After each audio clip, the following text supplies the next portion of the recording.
just here to give my opinion. And Carey, Annie. Oh, it's Chris Avalon Unfiltered, bitch.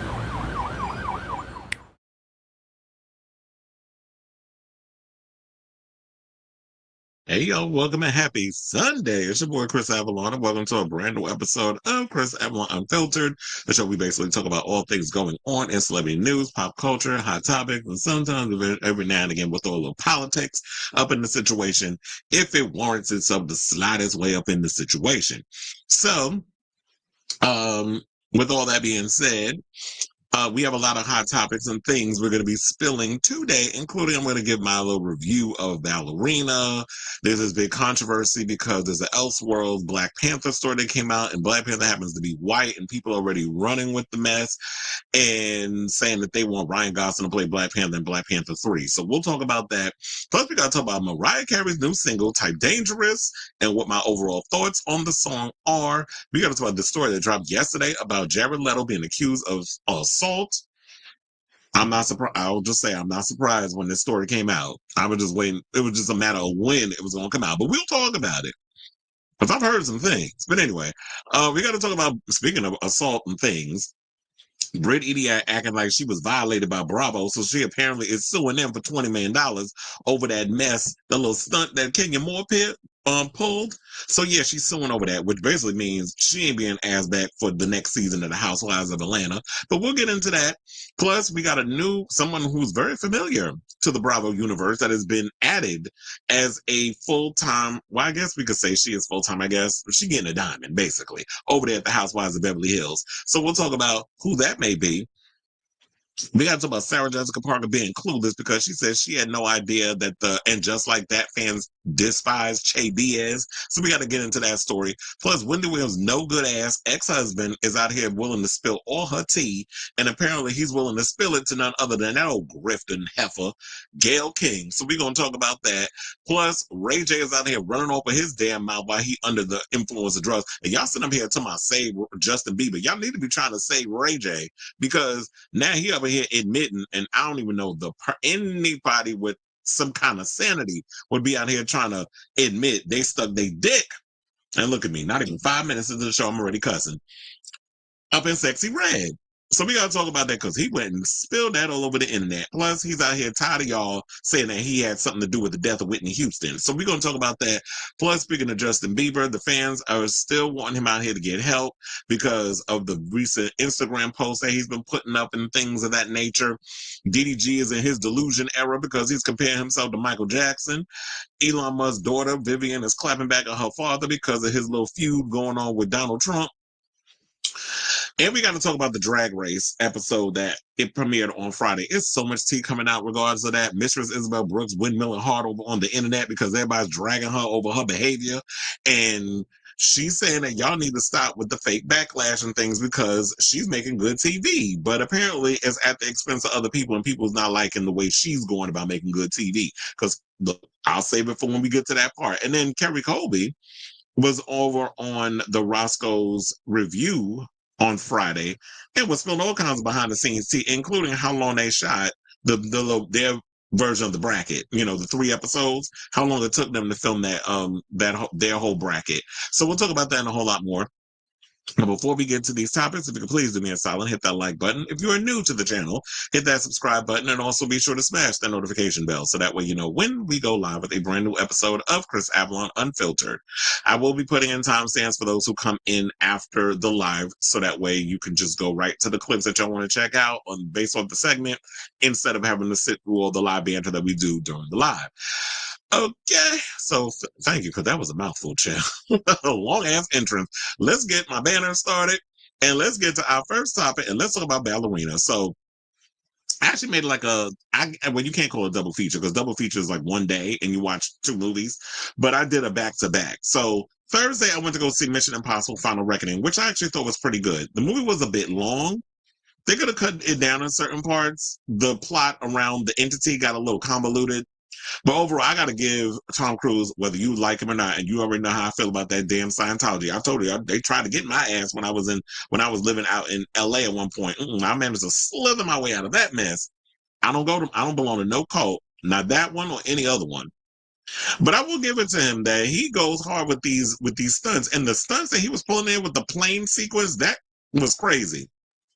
And then the parachute scene where it was like on fire, and he actually did that. So a lot of them crazy stunts in there, I got to give it to him. And I think he just won the Guinness World Record for that. The only reason why I bring up Tom Cruise because yeah, one, I went to go see it, and then number two, I went to go see the movie starring his rumored girlfriend, Ana de Armas. Yeah, there are rumors swirling that these two are an item, even though they're keeping it a secret. Girl, don't get caught up in that Scientology. But nevertheless, I went to go see Ballerina, and I thought it was pretty good. I do feel like it was thin on plot. They could have done better with plot. There was some interesting things that I realized, but I think the thing with the whole John Wick universe, they're more interested in exploring the lore and things of that nature instead of focusing on plot. And if for those people out there that think that John Wick did not have a plot, it had one. John Wick's, it wasn't about pow-powing the dog. It wasn't just about stealing the car. It was a lot more than that. The fact of the matter is people seem to forget that he had a wife that he was indebted to, that he left that life behind for. He had to go on this crazy, impossible task, so that way he can get out of the situation, which we all learned that Santino D'Antonio in the sequel helped him get out of that whole situation. Hence, when we came back, all the other stuff that happened with that. But nevertheless, the story was his wife died of cancer. And the only connection that she felt that she had with that he could continue to have, where he could maintain some sense of peace and not go back to being the Baba Yaga or Baba Yaga, however you want to say it, was the dog. The minute that little bastard, Reek from Game of Thrones decided to take that away from him and then steal the car, is when you got the Baba Yaga back. Hence why John Wick and all the other stuff begun. So in a way with the Ballerina, I like that idea too, because how it starts off, and it's not much of a spoiler because, I'm not going to do spoilers, but it's not much of a spoiler because you already know from the plot, Ballerina, who is played by Ana de Armas, her name in the movie is Eve Macaro. Her father is keeping her hidden from these people who want to bring her back into the fold because apparently he was a part of he's an assassin. Her mother was also an assassin, and he did not want her to be a part of that world. So he wound up taking her. What she was told that her sister died when she was, her older sister died when she was a kid or whatever. Her father was part of he was a Kikimora of the Ruska Roma, and the Ruska Roma was a part where you see after her father, who was played by David Castaneda, who was in Umbrella Academy. First of all, I have to give him his props for his little sequence that he had in this movie with his fight scene and everything. He's pretty good at this. And I would actually like to see David, his character's name is Javier, but I would love to see David Castaneda in more action films. So even though, well, we believed that his character is dead, but you already know when it comes to John Wick universe, people who are supposed to be dead don't turn out to be dead. John Wick supposed to be dead too, but apparently we get into part 5. So nobody ever stays dead in the John Wick universe. So if they decide to spin a whole situation where they could bring him back to life, but then y'all would have to try to find a way to make David look older because that man look good though. But anyway, so he did his big one in the film. She ends up an orphan. She gets encountered, and y'all probably seen this in the commercials and in trailers and everything, by Winston, who is of the Continental in New York, takes her to the director, played by Angelica Houston, where she is trained to be a ballerina and an assassin. So we get to see that glow up from when she's trying to figure out how she navigates through this world. And then also I love the fact that the film addresses the idea of, well, you're a girl, that it's impossible that she'd be able to take on the type of men and fight on their level in these situations. So she was telling her, fight like a girl, cheat. Like, you have to do what you got to do to win the situation. So I love the idea because I've always had this idea in my head. One of the things I've loved about with certain fight movies or martial arts and things of that nature, I've always liked the films where you improvise, where it doesn't come across like it's too choreographed, like you're like, oh yeah, I'm on your level, whatever. It's like, if you knock me on the table and there happens to be a glass there, I'm grabbing it and I'm smack you upside the head. If I'm in the kitchen and we fighting, I'm gonna take a bunch of plates and I'm gonna smack you upside the head with it. If I'm in a situation where there's a cheese grater or a skillet or whatever. You use that to your advantage. You use that as a weapon. You use whatever you got in a room as your weapon to take out your opponent. So I actually love the idea that they played into that. And then let's talk about Eve's mother, who they believe was like, she's dead. She was the the chancellor who has has this big cult or whatever, where they're like the worst of the worst. So it's like where the universe of John Wick, where they have like the Ruscaroma and they have all these different assassins that play in that world. They abide by rules because, as they say in the film, without rules there are we're among the animals. When you look at the cult I believe are the animals that is referred to throughout the John Wick franchise. So with this shot here, this is one of my there's a lot of fight sequences, like favorite scenes that I've had. This is not one of them really. There was, I like the whole, like, it was a what was it, like it was like made a lot of the stuff in the club was made of ice. So I did like that sequence because she was getting her ass kicked in that scene. And it was like, I think it was like her first official assignment. So like when you see this sequence when she's in the club, and you already know when it comes to John Wick franchise, they always got to find a way to throw a club sequence in something. But yeah, they definitely upped up the action in this movie. But one of my favorite scenes, I will tell you, there's two. One of them was there's a grenade sequence, but it's not just that grenade sequence that you see in the trailer. There's multitude of grenade sequences. I'm not going to tell you what happens, whatever, how that all comes about. But her fighting with grenades because she had no other weapons set at her disposal, that sequence was crazy. That one and the flamethrower. The flamethrower sequence, I'm like, okay, I ain't never seen nothing like this. I mean, we did see something like similar. Like, remember in X-Men, was it the third one?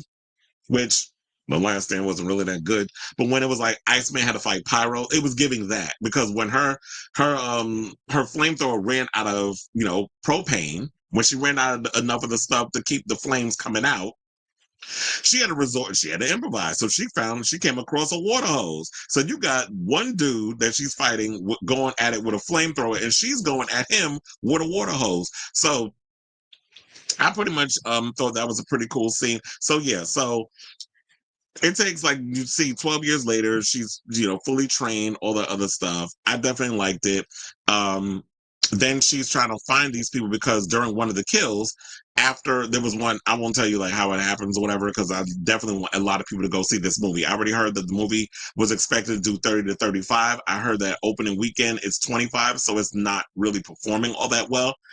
But I really want people to go out and see this film because I definitely think that when it comes to action movies, and yeah, we've seen so many other movies where there's women at the forefront of action, but we don't get enough of them, where it's like Black Widow or Red Sparrow or even the Old Guard, which we're getting Old Guard 2 next month. I do feel like that people need to come out here and really support action films, particularly if it's female led, because this movie definitely, with all the ideas they said that they have, I would love to see a sequel. One of the things I was disappointed about, they underused Norman Reedus. And then, I mean, there's a reason why he's in this film and what the connection he has to Eve.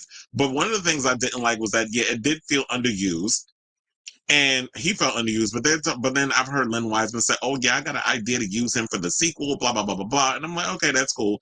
But it almost felt like Norman Reedus wasn't really acting. It felt like I was getting Daryl Dixon. And that's always the worrisome part for me when I'm watching certain actors. When you've been playing a character for long enough and it resonates with a specific audience, I think their overall fears is that, oh, you're going to be typecast and now I can't watch any movie because it's literally like I'm looking at Daryl Dixon. It's probably almost like how I'm feeling about Pedro Pascal, where it's like, can you grow any other facial hair besides that damn mustache? Like, even as, Reed Richards, he's still got the whole Pedro Pascal look. Where it's like, as an actor, you're always supposed to try to find a way to differentiate yourself into these different roles. So whether or not you need a haircut, but it's literally like you're looking at, it felt like, to me, I was looking at Daryl Dixon. So, and I thought Gabriel Byrne did a good job too, but the fact of the matter was he was underused as well. There's, like I said, there's not really a lot of plot and stuff in this film. It's just a lot of things that they talk about with the backstory of the cult and, the Ruscaroma and the rules and all that other stuff. But I really hope that when we get part 2, Ballerina 2, hopefully we get that. Oh wait, before that, I just hope that they do a better job of that. And speaking of which, we got to mention, since I've been talking about John damn Wick so much, I forgot to mention John Wick. So it was cool to see Keanu Reeves in the movie. You know, I'm a huge Keanu Reeves fan. I told you that's my Virgo twin. We both share a birthday, September 2nd. Yes, he's older, but September 2nd is my birthday and his birthday. That's why I call him my Virgo twin. And Cat Williams. We all share a birthday, so we triplets. You know what? They should make a movie called Triplets, and then just be me, Keanu Reeves, and you know, the other, what was it, Cat Williams, because we all born September 2nd. But anyway, it was good to see him in there. I did feel like we got the mystique of the Baba Yaga to come back in this film, whereas it did get a little wonky in the other films where it was just like, wait a minute, if this is supposed to be like somebody we're supposed to be afraid of, if everybody is scared of the Baba Yaga, especially the way y'all emphasize that in the first movie, and then we see all the other ones where they put this contract out on him and everybody feels, oh yeah, I could take on the Baba Yaga. To me, it defeats the purpose of the whole mystery of the boogeyman. And so I was glad that in a way that they came back and did this. And I did like the fight sequence between Eve and John. That was a pretty good scene. And I was looking at it and I was like, how does he even fit in? Now, there's one sequence that I did feel like, okay, it makes sense because it's sandwiched between part 3 and 4, where he goes to visit the director to try to get out, you know, get his ticket torn, the whole thing, you know, the scene that before he goes to meet Sophia, played by Halle Berry. That whole sequence made sense because she encounters him and she has they have a brief conversation, whatever. So to sandwich that scene in made sense. But for him, I'm like, when you on the run and everybody's trying to kill you and you go into Casablancas to get help from Sophia and all that stuff, when did he have time to help her out in this situation, or to go out, not help her out, but to get the call from the director to go kill Eve or to stop her because she's going after the cult? Because there's this rule that they have where it's like 100 years they've had this thing where it's like the Rooska don't interfere in the affairs of the cult and vice versa. So they had this little truce. And because she is a member of the Rooska and Roma and decides to go against that, when she is the child, actually the chancellor was trying to get back because her father was hiding her from those people because he didn't want her to become an assassin, which eventually she does become an assassin. Crazy how that works, right? So it all comes into like destiny and choice and all this stuff, which they always talk about in the films. It just bothered me. I was like, okay, this whole situation doesn't make sense. But then I had to stop being all logical and just be like, you know what? It's a John Wick film. People just want to see John Wick on the screen. And I wasn't bothered by the fact that he appeared there. Although the logistics about why he was there, it just didn't make sense to me. But I enjoyed seeing him on my screen because I love John Wick and the franchise.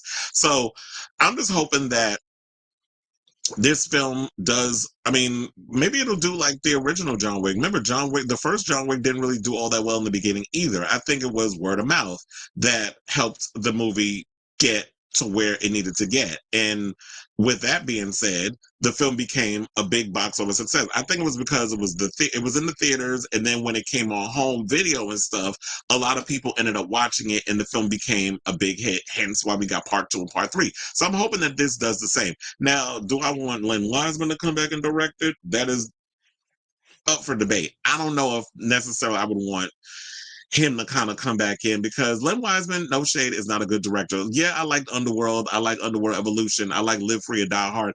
But that's all visual spectacle. But when it comes to like story, plot, and stuff, he's always a bit weak on that. He's kind of like in the same box I would put Zack Snyder. Like Zack Snyder is a good visual director, but if you want him to sit and tell a story, you'll get a Rebel Moon, or you'll get what was that other damn movie that with I forget what the name of it is, but it was like with a bunch of Sucker Punch. You'll get something like that.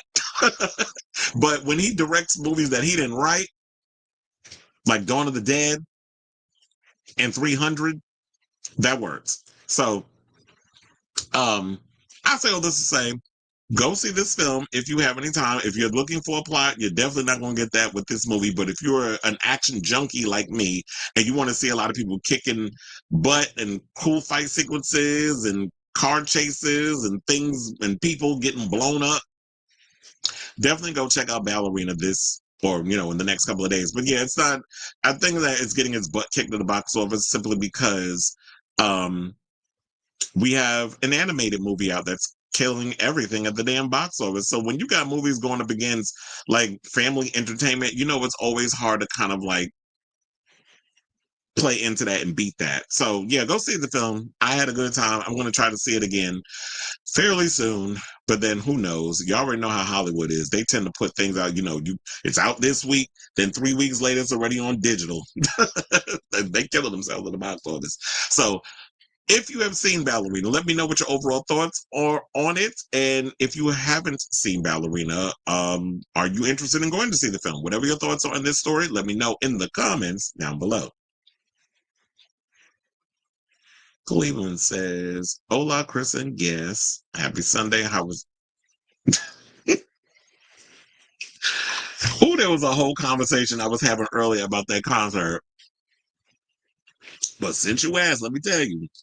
So we were told, well, first of all, we didn't know what the set list and everything was going to be. So people already said that, so we were already informed or whatever. They said that he's supposed to go on at 9:00, supposed to be done by 10:30. But if not, just be prepared to, you're going to have to be dealing, hanging out and doing all of what we need to do until 11. So Lil Wayne was supposed to go on 9:00, right? You want to know what time he went on? Lil Wayne went on live at 10:15, and he finished by 11:30. So he didn't even give his fans a long enough concert. People were sitting around, people were drinking, they was already sparking up and smoking weed. That's something I want to give a shout out to one person, because one guy came up to me, he was like, it's not going to be a problem if he lights up and smokes or whatever the case is, because he didn't want there to be no issues and people try to go. I was like, look, we try to do the best we can in here when it comes to the weed stuff, but if it's too many of y'all up in here, we can't stop y'all. The only thing that we do is if we have a guest concern where somebody's like, oh, the smoke and something, I can't deal with it, then we'll go and we'll talk to the person. But for the most part, it's like, if it's 20,000 of y'all in there and like 8,000 of y'all or 10,000 y'all in smoking, how we going to go and stop all of y'all? Like, that's just logically impossible. So I was like, well, I said to him, I was like, at least you were cool enough to even ask me that, because mostly people just do whatever the hell they want, don't even give a damn. But yeah, I just thought it was crazy. Then I had people come up to me. It was like, I can't tell you how many people came up. Was like, so how many? What time is he supposed to go on? One girl even asked me, is he in the building? I'm sitting there like, I would think he would be. And then all of a sudden, the security guard came up to me like 10 minutes later and was telling me, he was like, Lil Wayne ain't even in the building.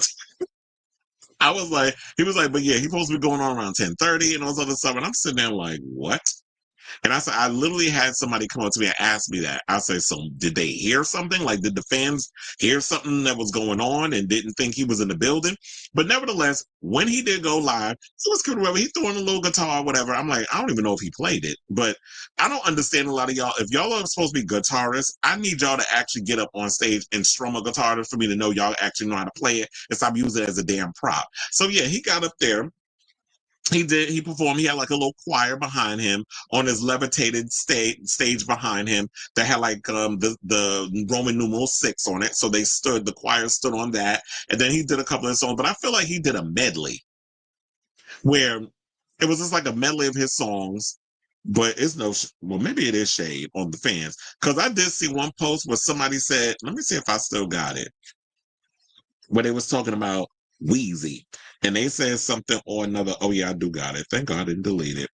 One person said Lil Wayne didn't get picked for the Super Bowl, was hurt by it, went in the studio, locked in, and showed everybody why the NFL made the right decision.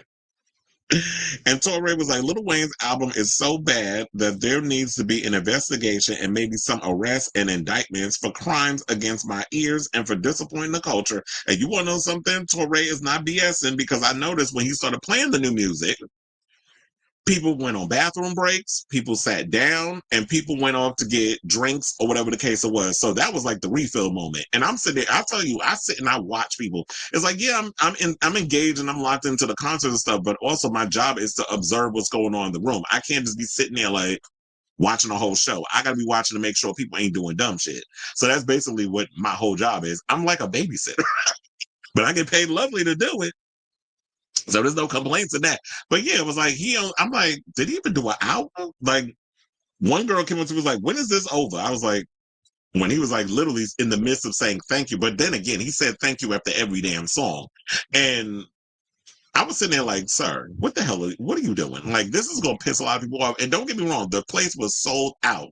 Literally, every seat was taken. I was looking up in there. It was packed. There was some girls that bought 2 separate seats and was somebody, can we be together? I'm like, no, you can't. Like, if your seats are not together, you got to sit separately. Sorry. I mean, you could talk to somebody at guest services and try to get that accommodated, but she didn't want to hear it. She went, but why can't we sit together? I literally had a point. I had to go get my manager to be like, can you please? Because if I'm trying to tell you something 4 times and it's not penetrating, it's not computing, I'm literally telling you what you need to do, and you're not listening, then it's like, okay, sis, now I got to go get the other people to do the job because this is not, computing. I don't know if you was under the influence or whatever the case was, but ma'am. So they dealt with it. But it was like, yeah, I'm like, look, see if they can move y'all somewhere so y'all can sit together. But yeah, the concert, it wasn't bad. But I mean, he sat on with his shades the whole time. I will give him this. I did like the little Britney Spears t-shirt he had on though. He did wear a Britney Spears shirt. And he was up there performing. He was rhyming, he was on point. The fact of the matter was just like, was this intentional that you got up there and you did this show late and then just gave people a half-ass show? And then, I mean, I did like the fact he brought some rapper I ain't never heard of, but then he did bring out LL Cool J, which I actually thought was cool. So I like that. But other than that, I'm like, the show wasn't bad. It was a lot of pyro, a lot of flames. It was, if Lil Wayne was locked in like he was back in the 2010s, I feel like this would have been a good show. But I just feel like, I don't know if it was, if it's the resort of, all that lean abuse, the seizures, like it's not there anymore. And I kind of was wondering because I was working in the 100s. I wasn't on the floor, thank God this time. I was, apparently people assumed that I was going to be on the floor. I was like, no, not today. So, I was like in an angle where I had a good outline of the stage, and they had this little area back behind where the cameras and stuff were too. Because usually we have cameras that's on the floor that projects the show on the screen so people can see it. So that they had this little stage behind there. I thought he was actually going to be jumping on the small stage to do a performance, but apparently that was like a little VIP standing room type of spot that they put for people. I don't know if it was his friends, celebrities, whatever, or just people that paid a lot of money to get those spots. But that's what that was. So I'm sure some people will beg to differ, but when I was there watching the concert, I was just like, it wasn't bad. It was just like, I expected more. And I didn't think that he was going to end it so damn quick. Or it could have been the result of it being what do you call it? Him coming on late. Oh, you said you're going tonight to see Ballerina? I had to see part 3 again before going. I mean, you don't really have to watch the other John Wick movies for you to just jump right into this film. Because they kind of set it up in a way, like with the scene when they actually play the scene when John Wick is walking down the stairs and Angelica Houston makes a comment in Russian about the dog. He was like, it wasn't just about a dog. So then they juxtapose Eve actually on the steps where they see him coming in, the theater and all other stuff. So they injected that stuff in there. So they stitched in some parts from part 3 into the movie. So that way chronologically it makes sense. But you don't necessarily have to see John Wick 3 and 4. I mean, it's good to refresh your memory. It's kind of like, because I was going to do that also with Mission Impossible. The last one, I was like, I need to do a quick thing, but I never had the time to do it. But luckily, when I went to go see the movie, they did stitch things from part 3 and the first one. A lot of the movies they stuck it in with, because there's a particular character who was in the original Mission Impossible that comes back for this one, for the new one. And so, but luckily I've seen the movies enough times I didn't have to go back because it made sense the way they kind of put things in. So, but yeah, you didn't really have to see part 3 again, but it's good to refresh your memory. You say he pulled the Madonna. Well, yeah, this part, because Madonna actually gives you a full show. It's like, she'll come on stage late, but at least she will give you a full show. A lot of people cram medleys in their shows to try to get more songs in the show. But I'm like, is he somebody that has enough songs where he has to just do medleys? Because I was looking at him, I was like, yeah, you definitely have the qualifications to do the Super Bowl. But I just feel like because of the past and things and the reputation of not being a great live performer, and then, of course, the seizures and things of that nature, I don't think that Jay-Z is 110% convinced that he could see because I was thinking about it the whole time. I'm sitting there watching, I'm like, now, could we revisit the whole situation with the Super Bowl? But then again, when I was watching it also, I'm like, but then you kind of screwed that up because you went on that whole rant about not getting picked. Lil Wayne can play electric guitar too and made a whole rock album. Yeah, I remember that. It was very pop punk and of the times, but no one took it seriously. Yeah, probably because it was like you're a rapper, you're black, so you need to stick to the rivers and the lakes that you used to. But Lil Wayne kind of lives the life of a rock star, so I don't understand why it would be so far fetched. But I guess when people don't know their music history, which Beyonce is busy trying to teach everybody, it's like, yeah, we're not going to take this seriously because we got a black man up in here trying to do rock, and he's supposed to be a rapper. What about Hannah for performing at World Pride and debuting a new song? Oh, did she? No, I didn't talk about it actually because I didn't know she performed the new song. All I saw was some of the clips online, and I did say that, sis, if you're going to do any kind of event, you need to perform some of the music, especially if you're going to test it in front of the gays. Because remember, once upon a time, back in the days when the gays were the movers and the shakers of music and the clubs and stuff, the clubs determined what was going to be a bop or not. So we kind of, need to get back to that sense of that. But I knew she performed at World Pride. I like what she had on, but I saw people was complaining, oh, she need to put clothes on. Oh, you too old. And so I'm like, first of all, a lot of you bitches that are online making those comments wish your body was as snatched as Jennifer's. And don't get me wrong, I say my stuff about her, but what we're not going to do is throw shade at somebody who actually, I don't know what her secret is, but Miss Mamas look younger than her age. She don't look whatever. I mean, at the end of the day, what the hell is a 55-year-old supposed to look like? Based on me living in New York, I see so many women, and I know a lot of women that are around Jennifer's age that don't look old. They still look good. The body is on point. The face card, check. um, all those things. And she's a performer. She's a showgirl. Which I want her up there in a damn burqa. Like, this is what she's gonna wear on stage. So when all of a sudden everybody tries to come out trying to act, holier than thou with their conservative fake fraud BS, it's like, oh, you need to put some clothes on. Oh, she's a mother. Oh, and fuck Mark Anthony, because I just heard that asshole went the Puerto Rican Gollum, I should call him, had the cheek, the gall, the absolute nerve to endorse proudly too, Andrew Cuomo to be mayor of New York. I'm like, really? Okay. Oh, it wasn't? I need to see like if somebody could upload that on stage. Sidebar, can y'all don't hear my fan, do y'all? Because I got a fan on. It's hot outside. So I got the fan on. I got a little fan on the floor and it's like up towards me. So I'm trying to move back enough where y'all don't hear it, but also that I can feel it on me because I was like, I'm not sitting in no damn hot ass office. And said, oh, happy gay shame, or as you say, happy pride, coming on late costs those celebrities a lot. Yeah, oh, trust and believe it does. Because I don't know, I've heard conflicting stories. I don't know what the actual number is, but I've heard people say like when you go past the time of the penalty where we start actually charging you more, some we do it after 11, some is after midnight, but I think it's after 11.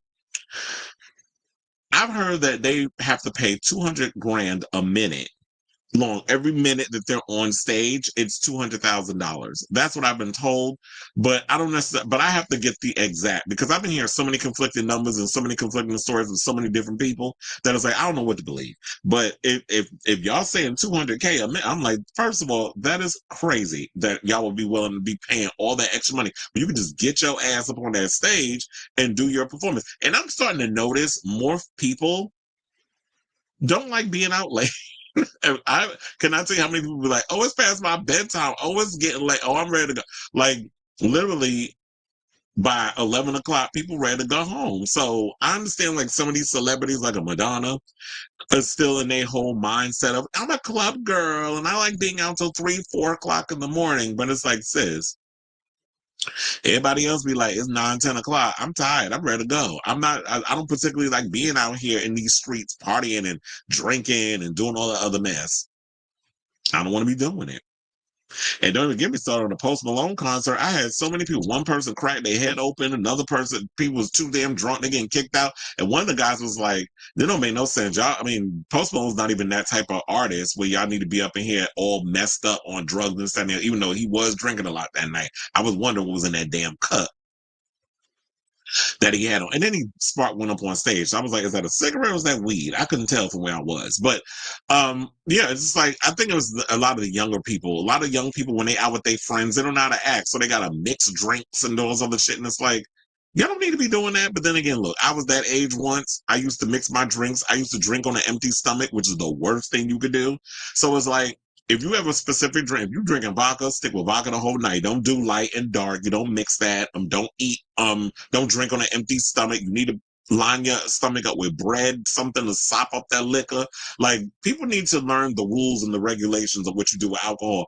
I do find it funny because I'm old school in the way of, like, you know how some people be like, oh, I do chasers. Chasers? Fuck is a chaser? I remember when I was in the circus, people was doing chasers. I'm like, I don't chase shit. I don't chase people. I don't chase drinks. I don't chase none of that. If we're going to drink something, if I'm drinking brown liquor, if I'm drinking light liquor, if I'm doing tequila, whatever, I'm taking it straight to the head. We don't do no damn chaser with no juice. Hell is that? These new generation, y'all are funny. It says, oh, so that was the song. She got a new song with David Guetta. Well, first of all, we've been trying to tell Jennifer she need to go back to the dance music. I was about to say something about Mariah Carey with Jennifer, but I'm gonna save that for when we get to the Mariah story because I don't want to, give that away again or for a second time. But yeah, I'll get to that. Not Mariah's. I like the new Mariah song. Now she's trying to say trap music. It didn't give me trap music vibes though. I saw a video of RuPaul twerking the ABBA. That's funny. I don't like Mimi's new song either, but that's for another topic. Yeah, the third topic that we got. Her and Jennifer should do a duet for the remix.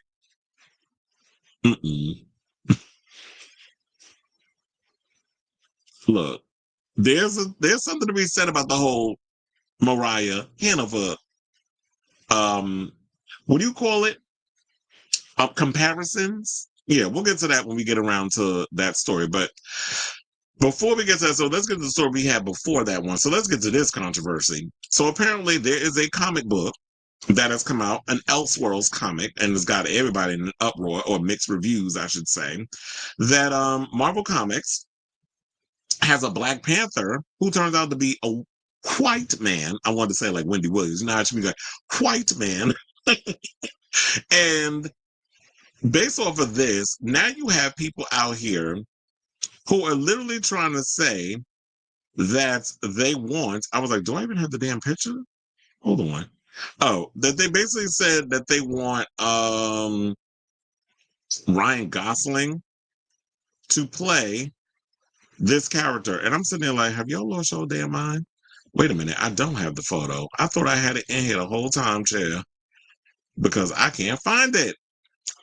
But anyway, so yeah, there's this big controversy. I'm just gonna have to find this photo real quick before we get to this story because I could have sworn that I had it. But anyway, so yeah, there's this big controversy that's coming out, or whatever the case is, and in my opinion, I don't have a problem with them going with a white Black Panther because there was somebody in my but I'm of two minds of it. There was one guy, I posted this on my Facebook page. He was like, oh yeah, y'all are mad. Y'all are mad because, now the shoe's on the other foot. Now we can finally get on the other side because I always wanted. I was like, okay, sir. First of all, you wrote 5 different versions of this shit on my damn timeline. Relax. Like, you the only one up in here that's acting like this. And I don't have a problem with the Black Panther if being white unless there's a reason, I should say, why we're doing it. And if you're just going to come up in here and say something for the sake of saying something, or y'all just trying to be controversial, and then on another hand, I was thinking is that why now? especially in this current administration, and y'all already know how people are behaving on social media, where it's like these incels who just look for any reason to be controversial with this whole situation. It's like, yeah, let's bring up a a white Black Panther and get all people all riled up and all that. So what is the purpose? And then I should say this also. The guy who wrote this story, this is not the first time he's written a white Black Panther in something. I heard he did this in the 90s, and it's a Black man that came up with this. But nevertheless, now that I've stalled enough to find the damn photo, let's get into the story. So the premiere issue of Marvel Knights: The World to Come, which dropped on Wednesday, introduces a new character named Katima, or it should be Katema, but we'll go with Katima, the son of T'Challa, Prince of Wakanda in the original Black Panther. In a dramatic twist, Katima grows to resent his father and eventually challenges him for the throne. After defeating T'Challa in battle, Katima removes his mask, revealing blonde hair, blue eyes, and distinctly Caucasian features. The role of T'Challa was famously portrayed by the late Chadwick Boseman in the first two Black Panther films. Now, with Black Panther 3 reportedly in development and the character's legacy evolving in the comics, fans have taken to social media to suggest Gosling, best known as Barbie's Ken, as a potential successor. So one person, let me see what they said. Oh, they said to complete the meme, Ryan Gosling as Katima for the next Black Panther film in MCU. He needs to be cast to complete the circle of memes. Please, Marvel and Disney, I want this. Well, that's nice that you want it, but the fact of the matter is this is an Elseworld situation, and I don't see that this is actually going to happen. First of all, hold on. Let me see if I can pull up the memes. Well, I will say this. I have to give it to them. The pictures that they have of Ryan Gosling as Black Panther are quite interesting, I would say. Yeah, so they have this one. I was like, that's actually a pretty good one, the way that they did that. This one was hilarious. Oh, it's like almost the same thing, just about. Wait, I don't like that one. The face looks weird and the eye looks weird. That's like some bad AI. And then, wait a minute, did they give him locks? I'm screaming. No, this pitch is blasphemous. We'll leave it there for now. And we'll probably come back to the other picture. But anyway, so they said, please say Ryan Gosling is going to be the Black Panther. Another one said, well, they said the same thing I said before. And one concluded, maybe Ryan should be Black Panther. Fans have won. One time, then I guess that Ryan Gosling is a new Black Panther and people are pissed and it's being whitewashed and are threatening to boycott Avengers Doomsday. Where are y'all getting this information? Because now y'all sitting up here saying that Ryan Gosling is a new Black Panther. No one said that. I don't know if y'all actually are reading comics, but to reiterate, this is an Elseworlds comic story. This is not a movie. Ryan Coogler is not directing and writing Ryan Gosling being the new Black Panther. Quite frankly, I've heard rumors that Ryan Gosling wants to play Ghost Rider. So, Ghost Rider is rumored to actually be making an appearance in, I believe, Doomsday or possibly Secret Wars. I don't necessarily know which movie, but that is the rumor that's swirling around. But right now, Ryan Gosling's about to be in this Star Wars movie with, oh my God, what the hell is her name? The girl that was Mia Goth. He's supposed to be doing a movie with her. I knew, I think was it the Star, like a Star Wars Starfighter. I forget what the hell the name of the damn movie is. I'm still not 110% that movie's going to get made because we already know the reputation of Spider-Man of Star Wars movies, that when it comes down to make these type of films, they 9 times out of 10 y'all make an announcement that a movie is coming and it never gets made. So until I hear production is officially started and the movie is done and it's in post-production, I'm not going to believe it. So they said when asked about rumors of playing a Marvel superhero in a 2022 MTV News interview, Gosling joked, I was waiting for the Captain Canada call because, he is Canadian. The actor later told MTV News' Josh Horowitz that he is interested in playing Ghost Rider, as I told y'all. Now, it is a character that he's been familiar with and y'all do know that his wife, Eva Mendes, was in Ghost Rider back in 2007. And yeah, so people actually went into meltdown mode in regards of the whole Black Panther situation. And here's some of the posts that they put. They put, please say Ryan Gosling is going to be Black Panther. Another one said Ryan Gosling Black Panther is now real. It is not. Ryan Gosling rumored to be new Black Panther. What if Ryan Gosling is coming to Marvel to play the Black Panther? In a new comment, the all new Black Panther is white. Then they also said Marvel Comics is giving T'Challa a white son. Are they really going to do Ryan Gosling as Black Panther? Okay, y'all doing too much with this. Another person said, life is a horror movie in 2025. Another person, look, Boseman's character was celebrated because you have to remember, like the one thing I liked about the original Black Panther is because it honored Black culture and representation. So having that is great. But then when you're dealing with a lot of the stuff with this current administration, a lot of it's woke and you know the fact that a lot of white people have weaponized the word woke when it's not even a term for y'all to be using. You know, Black fatigue was once upon a time a thing with us where Black fatigue was about we tired of the BS from the others where y'all trying to constantly come at Black people with things. And now that word has also been hijacked and whitewashed to being like, oh, we tired of seeing Black stuff on our screens, whatever the case is. To which I say, turn your goddamn television off. If you have a problem with seeing any kind of Black representation or anything of anybody other than what you are, white and male, or even if you're a woman, same thing, then flip the TV. There's a such thing called choice. Y'all have the choice to do with the things you need to do. And if you don't want to see the other, then don't look at it. It's that simple. But you know, you have people out here who want to make a stink about, oh, I don't like that. I don't approve of that. I don't agree with that. Who gives a fuck? We don't care what your opinion is. So if you don't like something, don't like it. Change the channel. Nobody's putting a gun to your head telling you to watch something with Black people in it, watching something with Latino people in it, watching something with women in it, watching something with gay people in it. It's like these people exist in the world. You're not the only ones that exist in this world. So then they also had some, because we got to get to the other side, where they said some fans are questioning whether the latest storyline undermines that legacy, saying, quote, Black Panther having a white son would be ridiculous. While another raged, Black Panther is white, Marvel actually did the unthinkable, and it's insane. I mean, we do know that, here's the thing, there are people who, when you have mixed race children, whatever the case is, that they can look racially ambiguous or pass as white. We've seen this story happen many a times. So we can't sit up here and try to act like that there aren't any white characters that happen to be Black that have this whole passing situation. I'll use, for example, Haley Steinfeld. She said the reason why she wanted to do Sinners was because it was a way for her to connect with her Black roots, because she had discovered that her grandfather was a Black man. So seeing that character of Mary being someone who was of mixed race, but because she is aware that she can pass in the world being a white girl when she is of mixed race, that is a channel we can explore.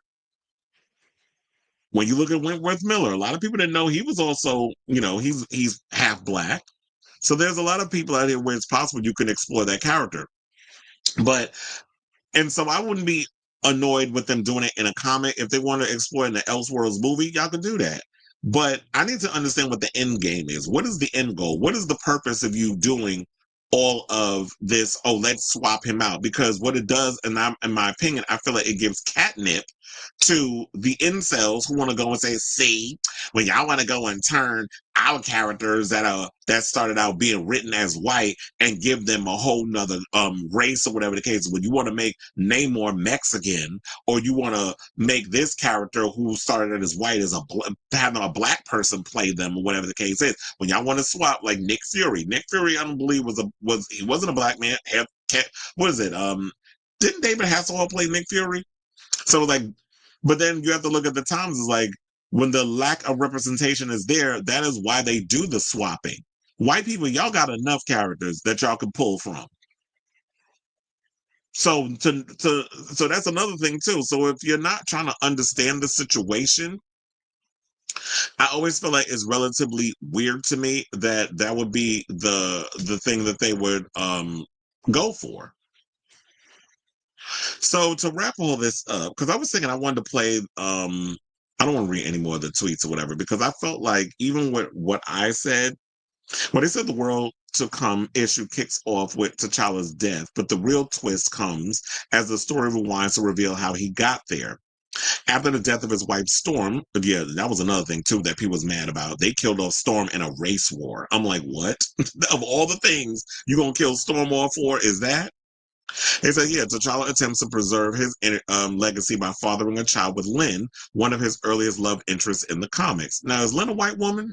I don't know who Lynn is, but if y'all know who she is, let me know in the comments. They said that child, a son named Katima, who name means fortified encampment, grows up to challenge his father for the throne of Wakanda. Wearing a full Black Panther suit, Katima defeats T'Challa in combat, but spares his life. This then comes a jaw-dropping reveal. He removes the mask to show that he's white. The big question lingering for fans is how T'Challa would possibly have a white son. Some readers are now speculating that Monica Lynn might not be the boy's mother after all, per the outlet. Instead, attention has turned to Nicole Adams, a character who seems to appear on the cover of issue number 3 as a more likely candidate. Although Nicole was believed to have died back in 2000, a longtime they said longtime comic fans know the death is rarely permanent in the Marvel universe. Same thing I said about the John Wick universe. Like, people don't die. They multiply or they fake their deaths or whatever. But look, it'll be interesting to see how they make this whole situation work out. I do think that it sparks an interesting conversation, and we'll see where they go with this. But yeah, it's just like in this current climate of how the current with this administration and a lot of stuff going on with that, I just don't feel comfortable. This is like the conversation that you're tackling now because of everything that we've been dealing with. It just, to me, like I said, it just feels like catnip for the racists. So I say all this to say, what do you guys think of this story in regards of there being, the comics now exploring this world of, I was trying to remember who the guy's name was that actually um wrote this comic that came up with this whole idea. And like I said, he also in the 90s did a similar story revolving Black Panther and there being a white Black Panther in that period. So yeah, I definitely want to hear from y'all what your overall thoughts on this story is. So leave them down in the comments below. Right, it's like, hold on, because there was video I wanted to play y'all that was regarding that, but I was like, look, this story went on long enough, so I'll just focus on what I got to say on it. All right, so let's see what people say in the comments. Can't they get someone else besides Ryan to play him? What are they gonna call it? White people? Ryan God said, "Oh hell no." Mackie as Captain America was all right, not amazing. Well, first of all, I feel like they dropped the ball with that. They could have made Anthony Mackie his own iteration of that. The fact of the matter was they didn't give him his own movie. Basically, Brave New World was a Hulk sequel. It didn't feel like to me a Black Panther movie where it could stand out on its own. I just feel like the writers panicked and they didn't know Disney, Marvel, they didn't know where they wanted to go direction wise with that story. Hence why it suffered. And it just felt like you're putting Sam Wilson in a world that has nothing to do with him. Like Red Hulk, you threw him up in there. Was like, what that got to do with Sam Wilson? And then that whole Hulk story and bringing back his daughter from the movie, from the Hulk films. It was like, what? Like this doesn't even feel like his own movie. And we said Kevin Feige doing too much, but this is not even like the movie world. Like people are just up in here all automatically just throwing out stories about Black Panther.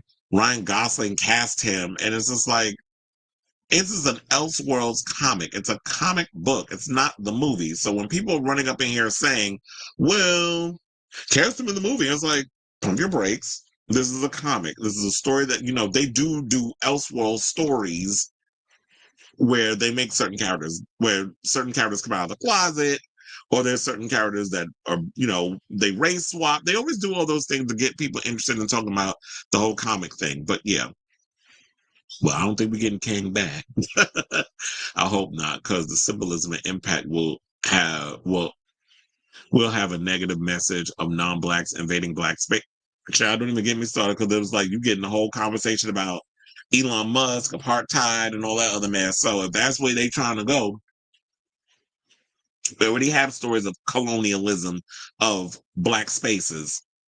So that's why it kind of like rubs me the wrong way that this is even being explored. But then people are like, well, a black man wrote it, and that excuses it. That makes it better. I don't know why people think that when you are the other, that we're a monolith. It's the same thing like when I've had people come on to me because I told people that my experience of working the Trump rally at Madison Square Garden is different from other people's because I didn't have no issues. Probably, and you know what? It could be the fact of my complexion that people come at me differently than they would someone who is a person who is darker skinned. And I've had conversations where those people that are darker skinned have come up to me and said, well, one lady was like, what did you think of the speech? Do you like Trump? And they wasn't asking me none of that, but they asking them. And, oh, well, Candace Owens is a supporter. The fuck? Because Candace Owens the sole coon of we all supposed to be a monolith? Like, no, that's not how that works. Oh, because Candace Owens says it, then that means she speaks for all black people. And this is funny how like this is how some people think. Because that one or two black people come out because they understand the grift, then that means that because they approve it, then that makes it okay. And it's like, this is a grift for them. This is money. A white man taking a throne and having black servants is not okay. A Canadian Mormon with botched. Mm-mm. Well, you think? But you want to know something? Now that I look at it, I would not be surprised if Ryan Gosling does have fillers. He kind of gives that vibe that he does have fillers in his face.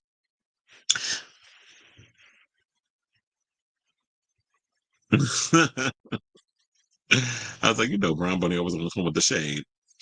But anyway, all right, y'all. Let's get into this Mariah story because I already heard based off of what some of y'all are saying, y'all not necessarily feeling the song, but I like it. When I first heard, I'm like, okay. First, I was like, Harper, who this woman? Because I was like, this don't sound like Mariah. Me and Mariah go back like babies and pacifiers. It didn't sound like her, but Mariah was giving her straight up Bianca in that song, and then she had me pulling out the damn thesaurus. And I'm like, here she go with these crazy ass words. Cause I was just like, what the hell's a rigmarole? So here she go with these damn, this stuff. But look, she's back. The lambs are eating it up. And yes, I do agree. It didn't sound like her. And I saw like some of y'all would say, this sound like a Jennifer song. But then again, if you think about it,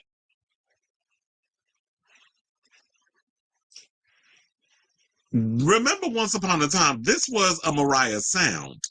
She was going into the whole hip hop, soft, vocals where she wasn't going full on like vocal masturbation. Like I always say about Christina Aguilera, it's like, bitch, we know you can sing. You don't need to always show it off.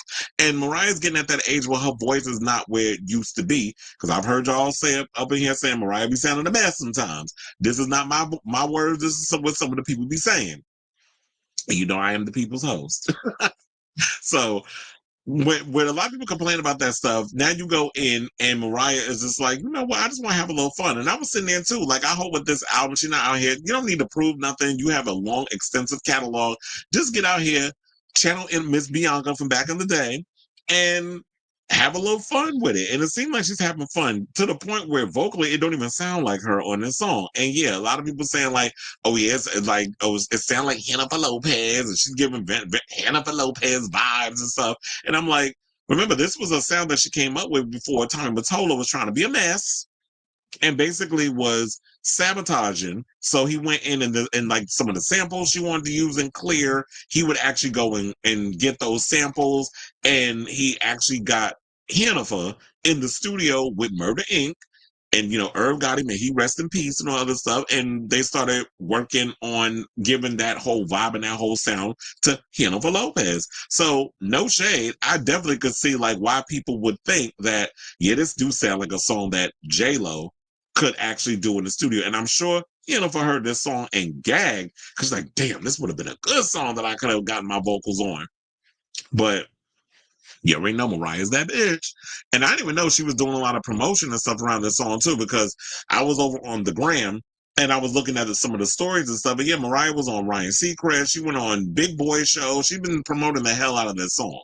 So look, it's been 7 years since we got Caution. So she released a song called Type Dangerous, as you can see in the headline. And between the beat and the lyric, she seems to single a brand new era, you know, out.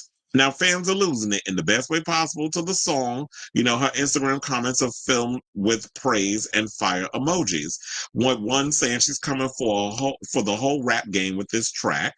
Oh, and she's teaching many of them a brand new word to add to their vocabulary. Apparently, I now know rigmarole, and suddenly everything is a rigmarole, even breakfast.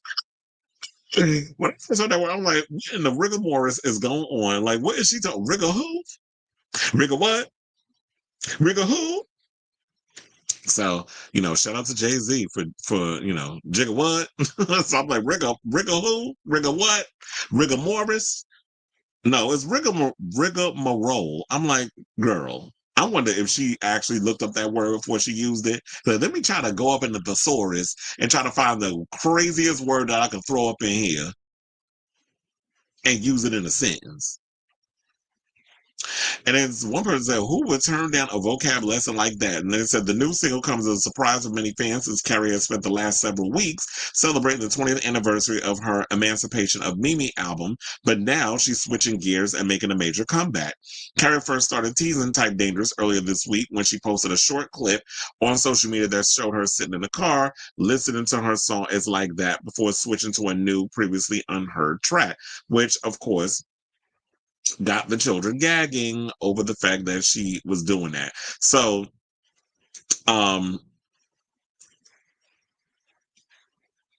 so we was like, oh, and it says, so the 56-year-old music legend hasn't officially announced that a new album, which could be her 16th, is on the way. The new single is a pretty good hint that she's got something up her sleeve. And considering the fact that the license plate in the car in the video above reads M16, it seems like an announcement is imminent. And here's the thing. I was like, yeah, if she's dropping a song, we already know that Mariah is planning on releasing that there's got to be a album not too far behind. But if there is a new album coming, I do hope that it's as good as a song. I know a lot of people wasn't really feeling it. Upon first listen, I was like, okay, this is a bang. I was living for the beat. I lived for the sample. I think it's a Slick Rick sample that is on the song. But I always like when Mariah always tapped into her whole hip hop vibe, because remember, she was kind of the girl that pretty much started that whole situation of like blending hip hop samples with like those soft, sexy vocals or whatever, where she didn't want to go full out with the thing. I also like that Mariah back in the day, and I told her whenever she would remix her songs for a house track with David Morales, that she would go in the studio and re-record her vocals specifically for that remix, so that way it felt fresh and new. So Mariah was always out here running game, pushing boundaries, all the other stuff. And we all know, like, Emancipation of Mimi is like, I like a lot of Mariah's contemporary stuff, but I always like more like when she went a little more edgier with her sound. So when she came up with Emancipation of Mimi, that's like one of my all-time favorite records. I can't believe it's been 20 years since that record. But I'm looking forward to Miss Rigmarole or Rigmarole has up her sleeve with the rest of the record. So I definitely want to hear from y'all. What do you guys think of this story? Are y'all out here loving this new song? I see that Michelle Visage jumped up in the comments. She was like, the Godra Kim, who's that? And at the Rule NYC references, I'm sat. I don't know who that is. I'm like, who is the Godra Kim? Oh, the God Rakim. Oh my God, I am so slow. I'm like, who's the God Rakim? The God Rakim and the Rule NYC. I'm thinking that's Ja Rule, right? Oh no, Slick Rick. Duh, I'm bugging. Okay, y'all can just take away my rap card because I'm just like, but I'm like, I don't be knowing, a lot of, I don't know the Instagram handles, but it's like, yeah, there's definitely Rakim references, old school hip hop. I love that whole vibe. And yeah, Slick Rick. Slick Rick has always been one of my all-time favorite rappers. First of all, I used to have to sneak like I think my brother had like a little My First Sony, and I don't know how my sister got it, but she wound up getting like a burned cassette tape of a Slick Rick's music. And I used to sit up and then I used to listen to a lot of Slick Rick and recite them words because it was a lot of profanity, a lot of stuff on that. And when you're a little kid, you just be so happy that you hear bad words and things of that nature. And you be up in there reciting that stuff real quiet because if my mother heard me up in there saying the stuff that Slick Rick was saying in his lyrics, oh, my lips would have been beating me to the hospital. So with a lot of those references and stuff in there, I live for it. And so I was like, what other comments people was making? Oh, B. Scott said pal, you know, eating. There's Juju B posted something, BB Zahara Benet, Lee Daniels. I don't have time for the rigmarole. She's the definition of period. That's on Money Long. D Nice, the queen is back. Time to do the WAP. Time for Jeeps with Dapper Dan and Fury. And that's kind of what this feels like. It feels like one of those songs that you just, you know, you cruising down the road in your car, hence like we see in the little lyric video, and you just blasting the song. It's got that old school summer vibe. So but the question remains, so we can hurry up and get up off this. People have been bitching and moaning about that there's no Song of the Summer. And that Song of the Summer whole thing is stupid. Even though it's getting mixed reviews with some people, mostly the Lamps is living for it, do y'all think that Type Dangerous has the wherewithal, the ability to be that Song of the Summer? Let me know in the comments down below. All right, y'all. He said, I don't know. I'm such a 90s Mariah stan, so anything from her that sounds like Emancipation, E equals MC, or Memoirs. I like Charm Bracelet, though. I didn't like Charm Bracelet. I definitely loved E equals MC. I did love Memoirs of an Imperfect Angel. I did like, Emancipation was that album for me.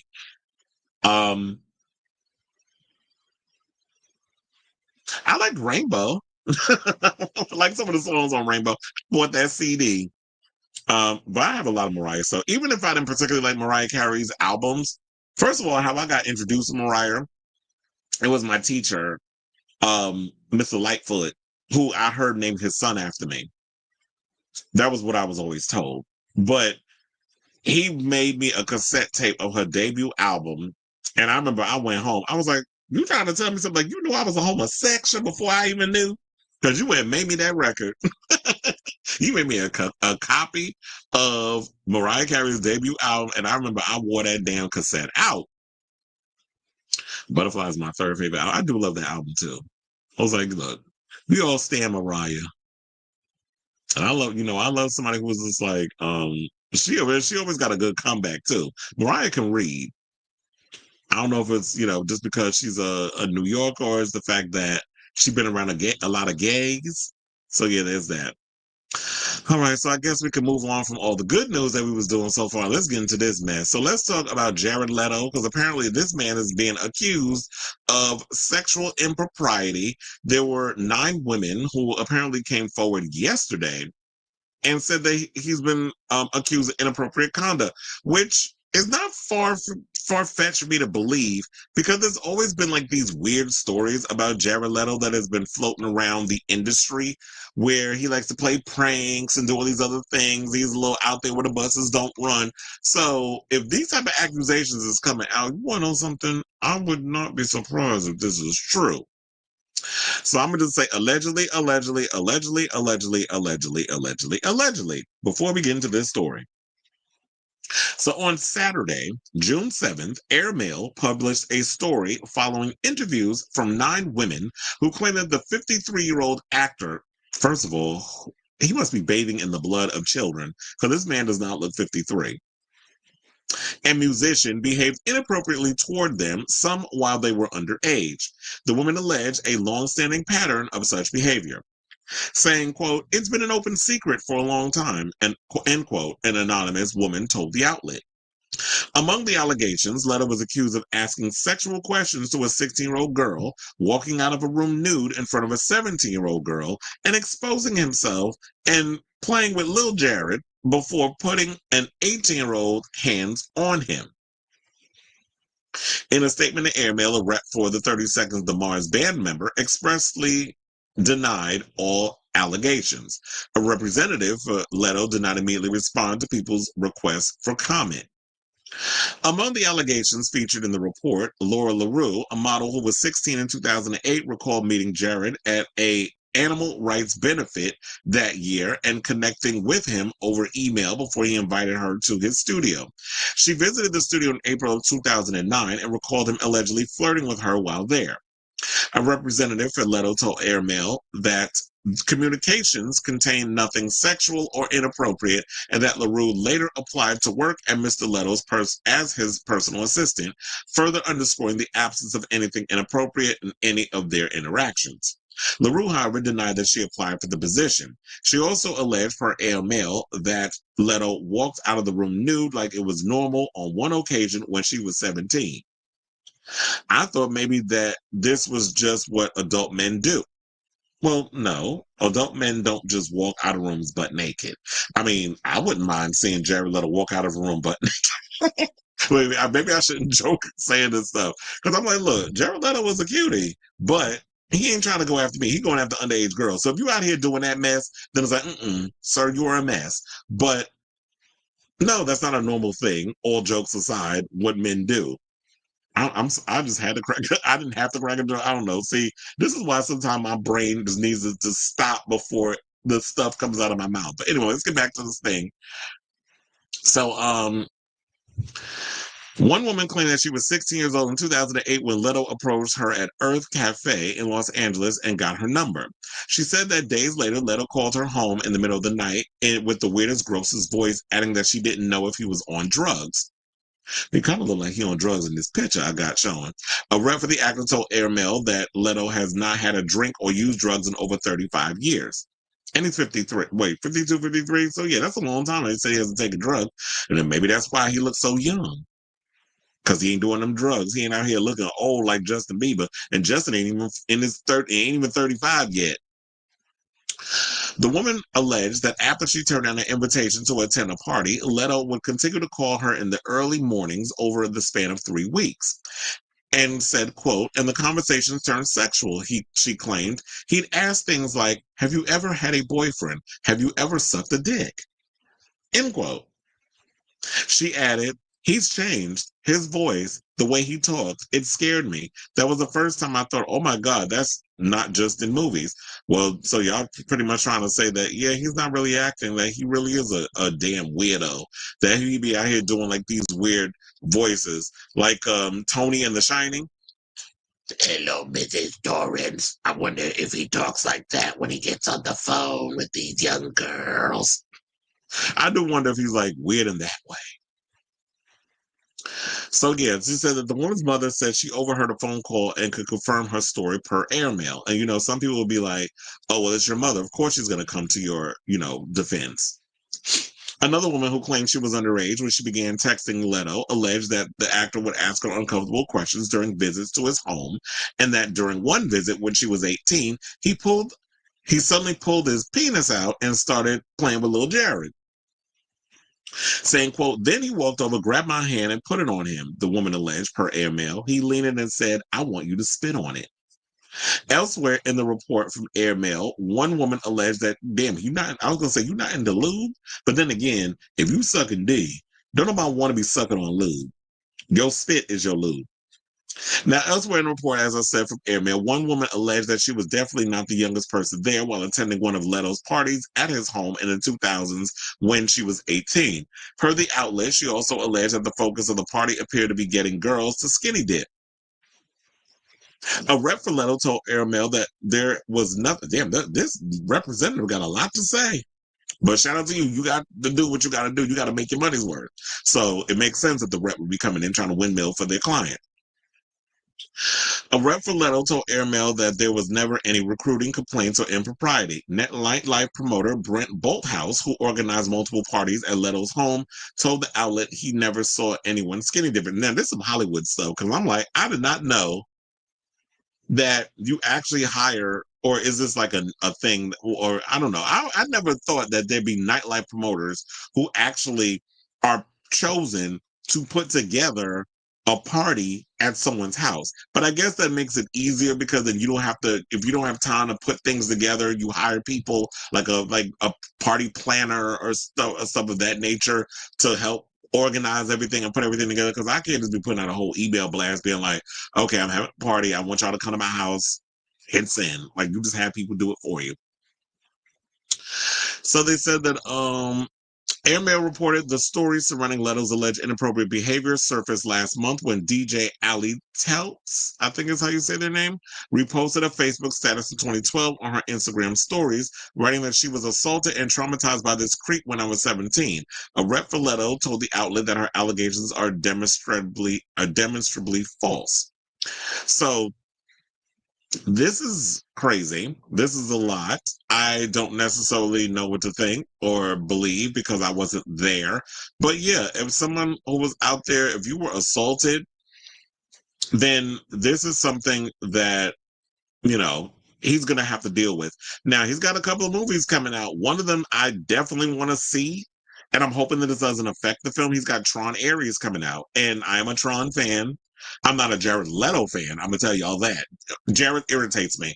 I feel like he does a little too much with the acting and all that other stuff. And then when I'm always hearing like the pretentious stuff that he does behind the scenes with when he does a lot of his films, it just comes across, a bit pretentious. It comes off a bit annoying. So I don't particularly care for him in that context. So I don't know what to believe at this point. It's just like, well, look, all I will say is this. I'm just glad y'all actually going after somebody white for once. Maybe it's not a good thing to say, but it's like, I'm tired of every time I turn around, there's always some black mogul y'all want to try to take down. Take down the white people for once. But if you out here doing this stuff, Jared, your career is done. But we'll see how Hollywood handles it. We'll see how the music industry handles it.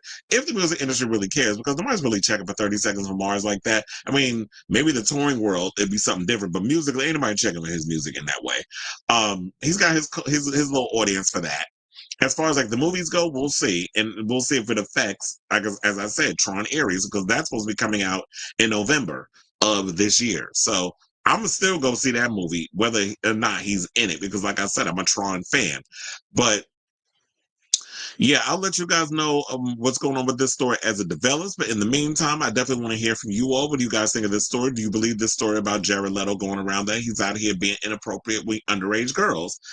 I hope it's not true, but then again, you'd be surprised about the stuff that's going on in this industry and what people are capable of and the amount of people that will cover up his shenanigans. So I definitely want to hear from y'all. Let me know what your thoughts are on this story in the comments down below. I had to put that other thing up there. So in case any of y'all been out here dealing with assault and all that other stuff. All right, let's see what the people are saying. Onyx says justice for Charm Bracelet. To me, it's her impossible princess and American. Yeah. I would say it is like one of those. You would think after everything from Shannon Sharp, Epstein, and all these other celebrities being exposed left and right, you think he'd be smart and know better about this. But alas, here we are. But look, people say this has been going on for years. This has been going on for a long time, and it's been covered up.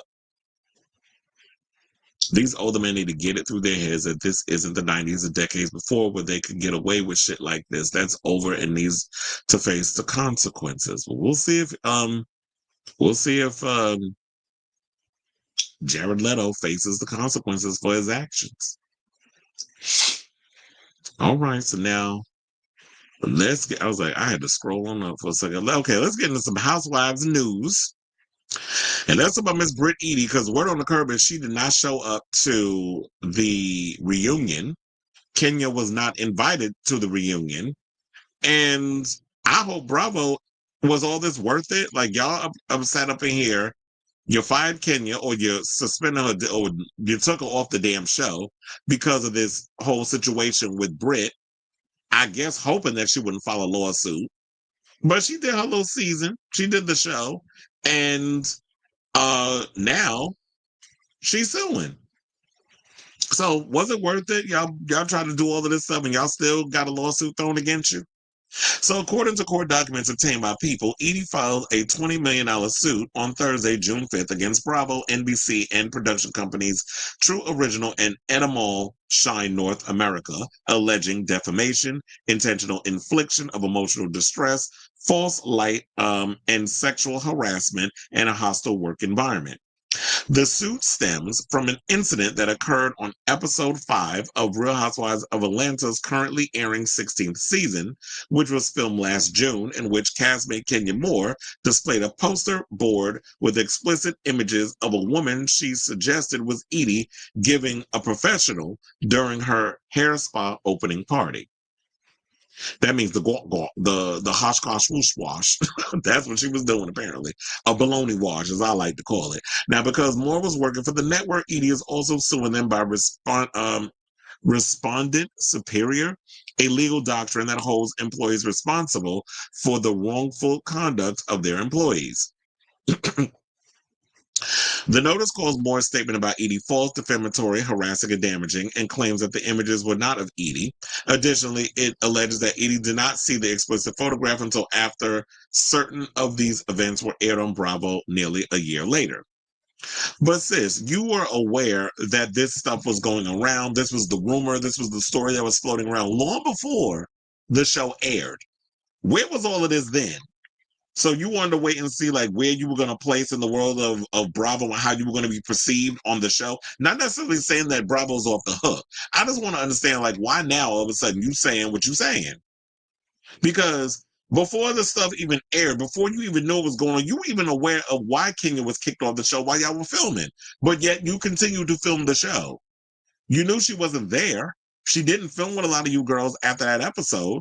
Y'all even did a whole thing on it about her being kicked off because of what she did. You were aware of what she did. Yeah, you wait till the show, the season's halfway over, and them ratings is dead in the water. Like we've been talking about how bad the ratings have been this season because the show has been a bone certified flop. Now all of a sudden you want to sue you want to sue Bravo and NBC. Fuck out of here with this. Now you can sit and do what you need to do, but this is giving stunt shows and shenanigans. Like I just don't understand that. And you gonna sit there and say it's not you, bitch? We know it's you. Stop it. So they said that further, the manner in which the episode was aired falsely yet unmistakably implied that graphic sexual photograph presented by the cast member depicted Eady. She alleges on information and believed defendants knew that the photograph did not depict Eady, or at least were reckless or grossly negligent in failing to learn that the photograph did not depict her. Eady claims she attempted to see the photo before the episode aired, but the network refused to show it to her. By the way, well, girl, can you just check the internet? Because that's where Kenya claims she got the information. She said she just looked it up on the Google. And you was out there full on with a peen in your mouth. So somebody was out here posting revenge porn of you. And she said that's what she got. She got it from the internet. So it wouldn't have been that hard for you to look up stuff about yourself and see if the picture was out there.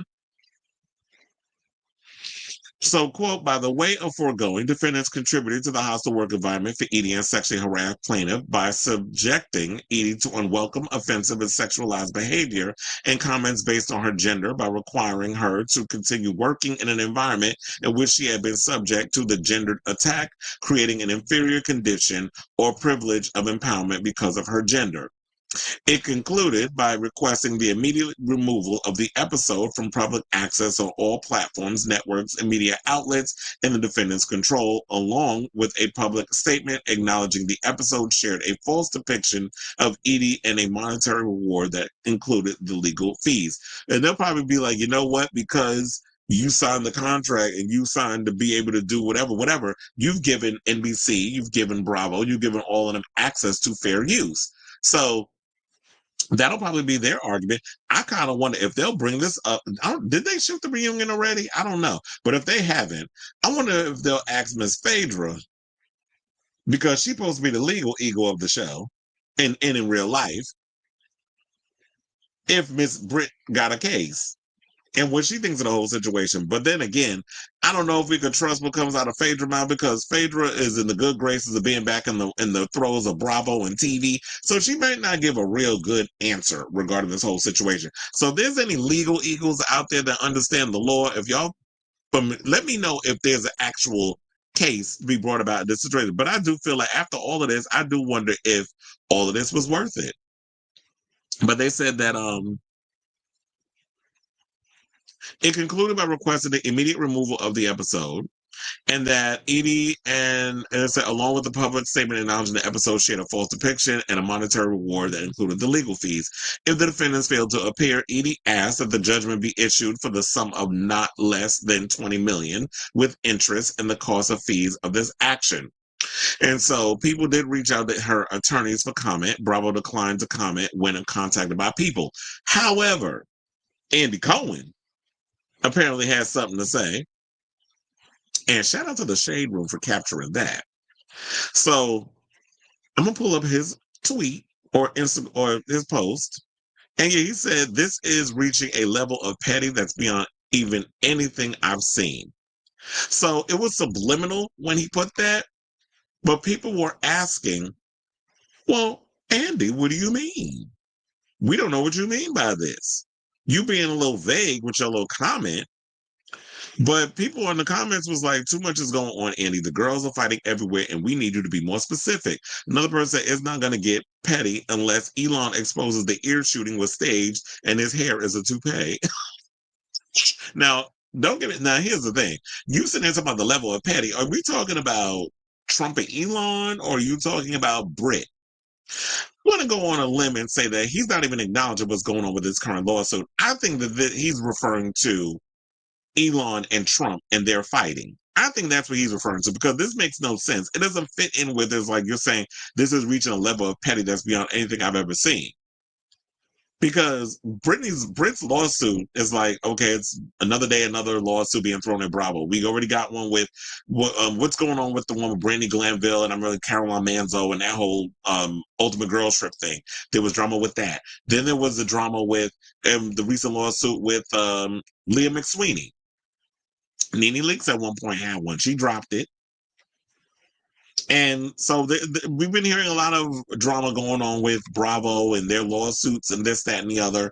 So I'm guessing that he's referring to what's happening in the White House, the Real Housewives, the White House edition, where Annie should be moderating that. And you got Trump, Hegseth, Elon. You can get Pam Bondi up in there. You could throw in Kristi Noem. You could also throw in who else? Caroline Levitt, that broad, the one that took over Corinne Jean-Pierre position, who now I heard just turned independent, probably because she saw all that shit going on during the Biden administration. She's like, fuck the Democrats and the Republicans. I'm about to go full on independent, which I'm actually I told her I'm changing my status to independent. I got to go get me one of those new real IDs. I have an appointment for next month.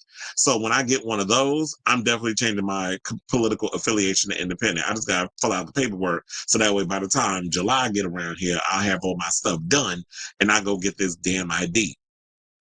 So yeah, so that's the latest on this whole situation, but I definitely want to hear from y'all. What do you guys think of this story regarding Brit Eady filing a lawsuit against Bravo saying that, yeah, there's been defamation. The explicit photo wasn't her. I'm not buying it in regards to that because I'm like, sis, if this is of course they're not going to show it on TV because they had to blur it. But I don't know, you can hit up Kenya, but Kenya's probably going to be like, girl, bye, hang up the phone. She ain't got time to talk to her and and deal with you in your little frivolous lawsuit. So yeah, I definitely want to hear from you in regards to what you think of this story. And I already said she's a one and done this season because if you file a lawsuit against Bravo, they're not going to want you back on the Housewives. But then again, after this, Atlanta, y'all need to take a pause. And there needs to be a rejustification of this show, similar to what they're doing with Jersey and New York and all the other ones that's on the struggle bus. So let me know what you guys think of this story in the comments down below. All right, so let's take a trip from the Housewives of Atlanta and let's head over to Beverly Hills and give a huge congrats or welcome home to Rachel Zoe, who just announced that she is coming back to Bravo, but this time she is about to be a housewife on the Beverly Hills, that is. And I had no idea that she's 53 years old. So she's in the same age bracket as Jared Leto. But yeah, nevertheless, she is coming back to Bravo. Remember when she had the Rachel Zoe Project and all this stuff, which I used to watch. I used to love watching the Rachel Zoe Project. That's where we got Brad Goreski was on there. And also, I think, oh my God, who is it?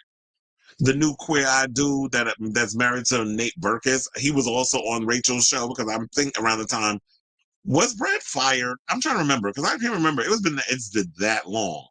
But I think Brad got fired because he was finding his own little way, became a personality and a stylist and all this other stuff. Then remember then he got his own show. It's a Brad World, which is a play on It's a Bad World.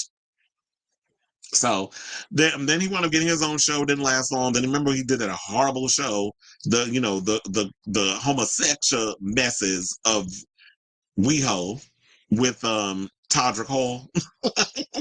He did that show and it was a mess. So yeah. So now she's coming back to the Housewives. Saying, quote, I'm beyond excited to be returning home to Bravo to join the cast of the Real Housewives of Beverly Hills. I've been living my best new life, and it's like the perfect time to come back to TV and share it with you. Here we go, RZ 2.0. And, she's no longer married to her ex-husband, Roger. Remember when he was all up on her stuff?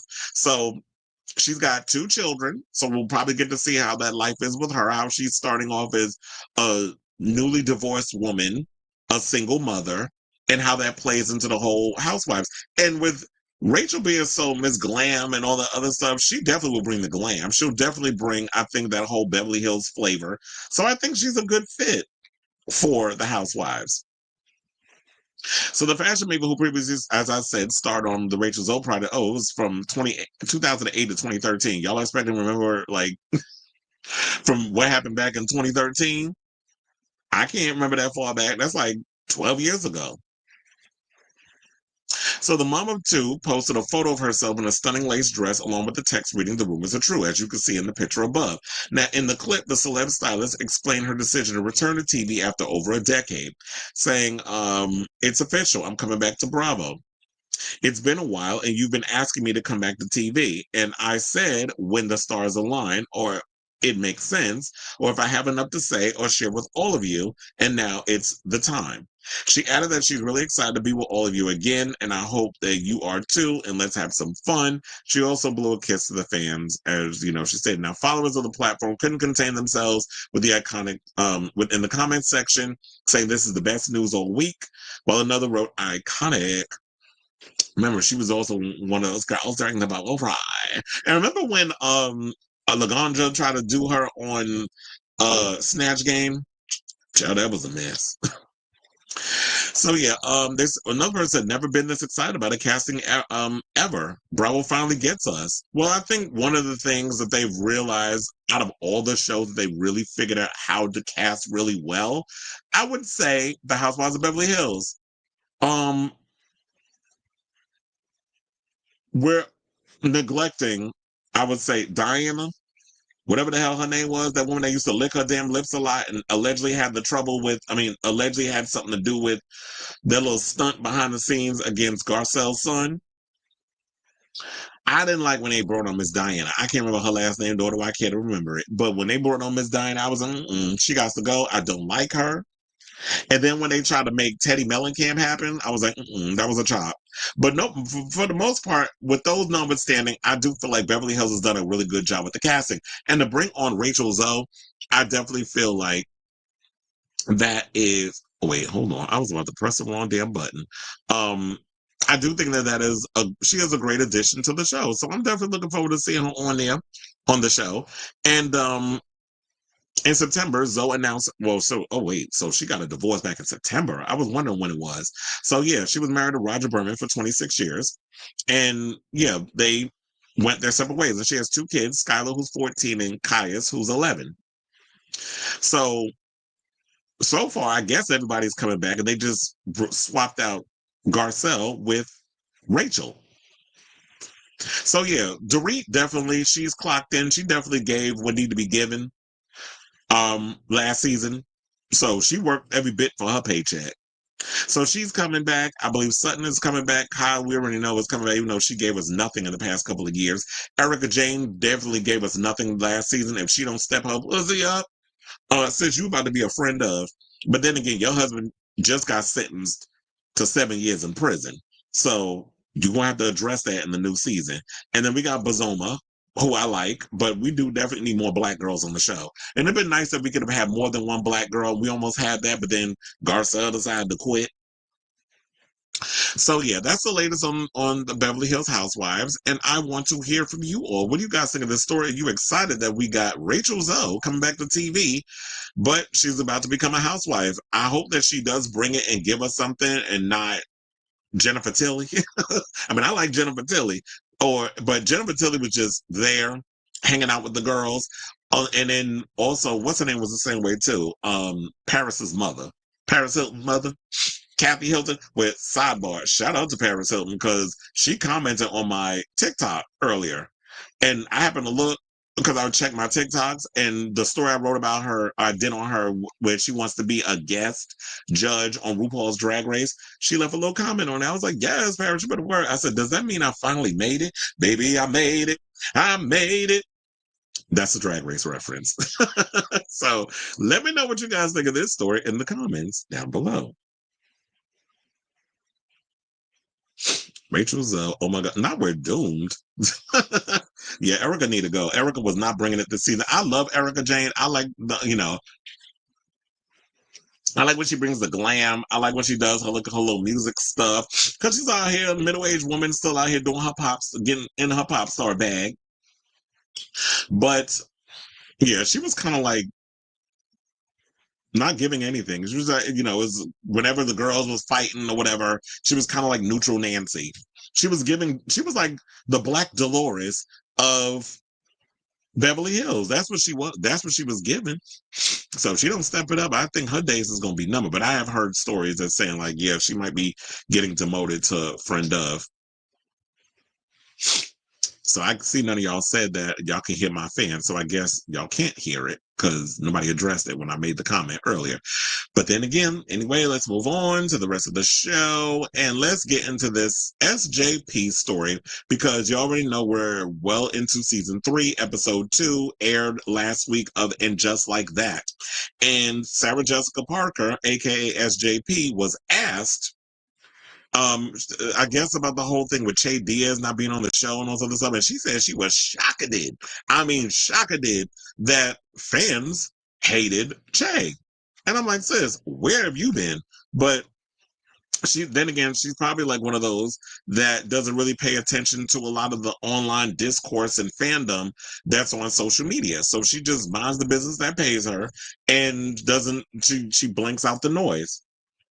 So the character proved polarizing with fans, with some critics describing her as a caricature of queer culture and an example of how the show has clumsily tried to update itself for the reboot. And I've pretty much kind of said that I felt like the one thing about the show, I think it was suffering from this thing because, back in the day when we used to watch a lot of these shows, it wasn't a big deal that there was the lack of diversity. Now I think because of social media and stuff, a lot of people are pointing out that, yeah, Sex and the City takes place in New York, but there's a lack of diversity. Or when y'all do try to play into the whole interracial relationships or having friends who are of a different ethnicity, it feels forced. It doesn't feel like these 4 girls would have that natural friend, like they would be friends with these people. I'm not saying that you have to force she's got to have an Indian friend and this one's got to have a black friend. And like, you don't need to push that. But I do feel like even if you're going to have people in the background, if you're going to be encountering people in different situations, that there needs to be diversity because New York is a melting pot of different races, sexual orientations, gender identities. Like New York is that city that we welcome that. So you need to kind of show that as a reflection of New York. So that was kind of like the only issue that I have with it. It's like, even if you go have your little show where it's just 4 white girls, y'all can still do that, but if you're going to be encountering people, you could have, as I said, different races, genders, sexual orientations. So, so then they said that now the star and producer, SJP, said that she was shocked to discover the character was so deeply disliked. Parker told the Guardian newspaper this weekend, she said, quote, a friend of mine brought it up to me and it's like, what are you talking about? And he said, yeah, there's all this conversation. Was it Andy Cohen? Because, that's her good Judy. She said, quote, I've been an actor for 50 years and I've almost never paid attention to peripheral chatter. I loved working with them. Now, as for her own character, Carey, on her enduring romantic roller coaster supported by the more constant constellations of her friends and her love of fashion, except that strawberry shortcake sack that she wore on her head. I'm like, girl, who's dressing y'all? Y'all need to bring Pat Field back to the show. And the only time Pat came back was when Kim Cattrall did her little cameo, which kind of says a lot. I'm like, is SJP not well liked? I mean, I'm not surprised if she wouldn't be. She said, I prefer, Parker said she was delighted by the use of the word anti-hero to describe her. She said, I prefer that to any other description of her because it allows her to be as male as the men have been. I love The Sopranos so much, and I look at all the times Tony was unlawful and we loved him. Carey has an affair and everybody falls apart. Well, it's gender things. But I also love the idea that when you look at a lot of these shows, and especially like with Sex and the City, these characters are supposed to be imperfect. So we should gravitate towards the imperfectness of characters rather than, oh, they have to be Mary Poppins. Like, you shouldn't expect people to be perfect in every way. That they're flawed, they make mistakes, they do things that are going to be unorthodox at times, and people shouldn't be so hard on them for doing that. But you should also know that when you're a woman, there's high expectations for women. Unfortunately, I mean, I'm not saying it's fair, but that's just the way it is. Now, they said that Sex and the City ran for 94 episodes between 1998 and 2004. The third season of And Just Like That is currently airing on HBO Max. But I should say that, yeah, I know I haven't seen the third season yet. I'm kind of holding off. I'm still like on the fence because I've been so disappointed by these seasons. But I will say this. I like Sara Ramirez as an actor. I did not like them as Che. I did not like the way they wrote Che in the show, especially the way they had Miranda. Like, Jesus, who's Amanda? I didn't specifically the way Miranda acted around them and the way that Che's character treated Miranda. It's like Miranda was always this powerhouse attorney, took no ish from people in the work world or in her relationships. But Che comes along and Miranda's like a bumbling idiot. She's always trying to, but she was coming across like a verbally abused wife in that whole situation.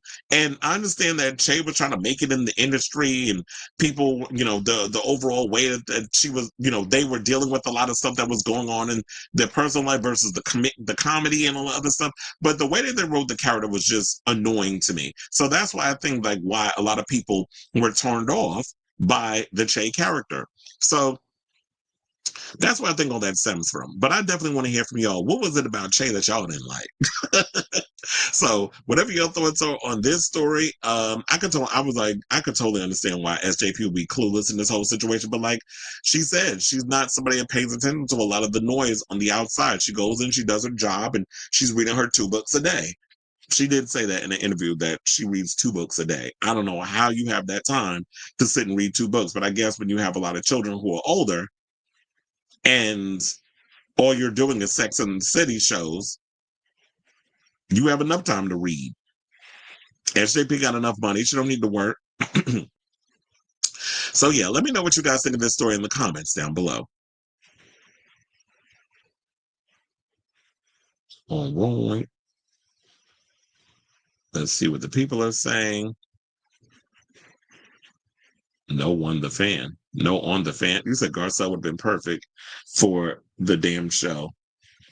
Or maybe, well, she is. The reason why she also left, she was like, she wants to spend her son's senior year dealing, being around, her kids, being there for her kids for their senior year of high school. And then on top of that, she's got this deal over there at Lifetime. So she's directing, producing, like she's doing a lot of behind the scenes work with creating a lot of content for the Lifetime network, which is a network my mother loves. My mother loves Lifetime movies. Like any other time, you will definitely see her in a Lifetime movie of the week marathon watching that. So her and especially if it's like Black centered, she's definitely going to be into that. So Garcelle leaving Housewives, the Housewives, I guess, helped in a way. Like people use those shows to kind of like as a career boost or whatever the case is. And so now that she's booked and busy, it's like, yeah, y'all can come see me over here. I wouldn't know. I haven't seen the show. If Samantha ain't in it, I don't want it. And that's how a lot of people feel too, that the show feels like, you could bring so many of these other characters in, but if Samantha, the missing ingredient, is not there, People don't want it. So yeah, it's not the same without Samantha. But anyway, oh my God, I just realized something. I did not turn on y'all comments. I was like, wait a minute, I know there was something missing. Usually we have the comments and stuff on the side. I did not have y'all comments and stuff up in here, but it's on now, chair. All right, y'all. So let's move on. Let's talk about Wendy Williams. How you doing? Because there's word on the curb is that her no good ass scrub of an ex-husband, Kelvin Hunter, is ready to spill all. Well, I don't know if it's gonna be her tea or the tea around, what he was dealing with Deborah Mercury and that little lawsuit, because he's saying that they've been withholding money from him that he is owed because he was a big time producer on the Wendy Williams show back when it was on Fox, that you could still watch the reruns and stuff on YouTube. But yeah, but he ready to tell his side of the story. So now, according to the Jasmine brand, Hunter is preparing for what could be a revealing sit down and touches on some deeply personal and public chapters of his life. Though specifics of the interview have not been released, the timing couldn't be more telling. As you all know that, or as I stated earlier, I should say, Hunter's been in the spotlight over his legal fight with Deborah Mercury, the producers behind the Wendy Williams show. He claims they let him go unfairly following his divorce from Williams back in 2019. The breakup, which came after Hunter fathered a child outside of their marriage, made national headlines. But I think also the reason why he was fired because Wendy sought it so. I don't think it had to do with Deborah Mercury. Wendy was like, I don't want to see this man. I don't want him a part of my situation. Like, she was aware of the affair. Trustably, she knew about Sharina. That bitch been around for about 15 years of his 20-something marriage to Wendy. And he cheated on her when she had her miscarriages. So once a cheater, always a cheater. And I'm saying that with Kelvin. I'm not saying that about all men, but when it comes to the man she was with, hence why I think like Wendy was also self-medicating and all this other stuff that was going on because she was dealing with a lot with this man. But because of Wendy's mouth and a lot of stuff, Kelvin was good at what he did. The business was businessing. So there was probably some owation of debt to him. And so the whole situation with this thing, I think it was Wendy saying, I want him fired. I want him gone. I don't want him working for me anymore. Because of now there's a baby. So now it's real. I could deny, I could do the whole heavy drinking, close the blinds, go home, do all this other stuff. I could sit and pretend that the man's not out. He's doing, he's doing business with me and all this other stuff. So I could sit and pretend out of sight, out of mind that he's not having a whole affair, got a whole nother house, got this woman living up in this house, got her driving around cars that I paid for. Because let's be clear, Kelvin, you work for Wendy Williams. Therefore, she's not only your wife, she's your employer, which means that as long as you do business for her, you get paid. So technically, that money you was making off of Wendy and you sitting there showering Sharina with all of that, that's Wendy money you spending. But yeah, you feel like you got a sense of entitlement to it because you're the husband and you're also the manager.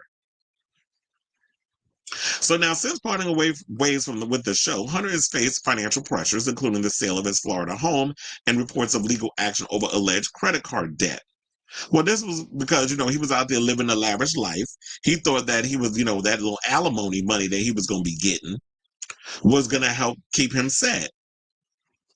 So that way he could continue to live the lavish life that he was living with him and the baby mama, the other girl that he knocked up.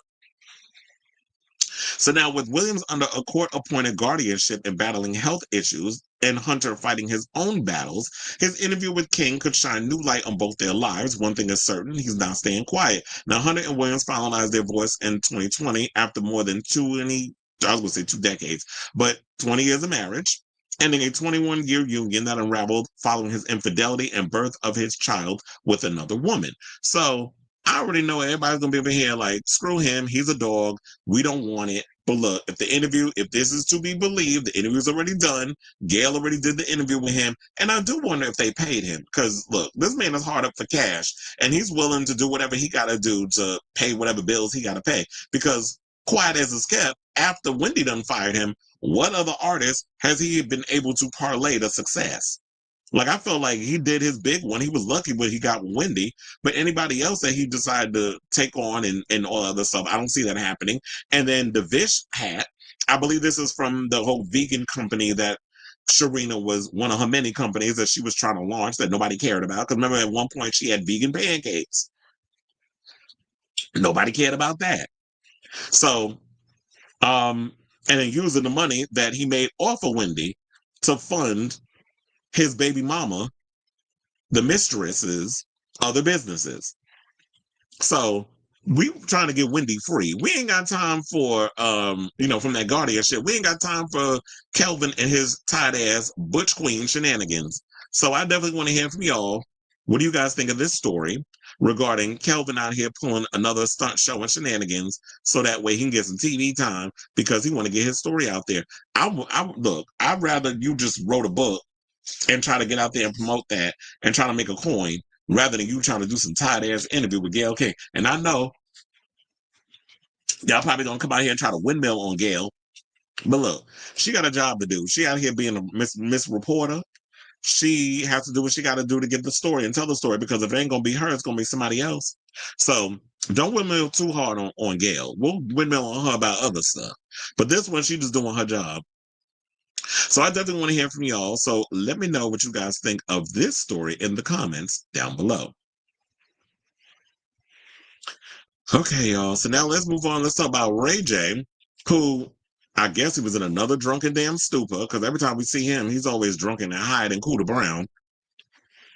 This time, he's spilling tea and saying that he done stuck his crooked peen in Sexyy Red. I hope you wore a condom, but I don't think he did. Or if he did wear a condom, probably from all that pussy juice that she got flowing in that coochie from letting that coochie breathe. It probably done melted the latex because it's probably got that old alien, the alien spit. Probably I think her coochie made from that lubrication acid. So anyway, let's get into the story, and I'll just hold off on the reads. So the 44-year-old singer didn't hold back during his rant, repeating a claim several times with conviction. He said, "I slept with Sexyy Red. That's on Dead Homies." He said during the heated argument, or heated moment, I should say, brushing off speculation that their connection was merely friendly.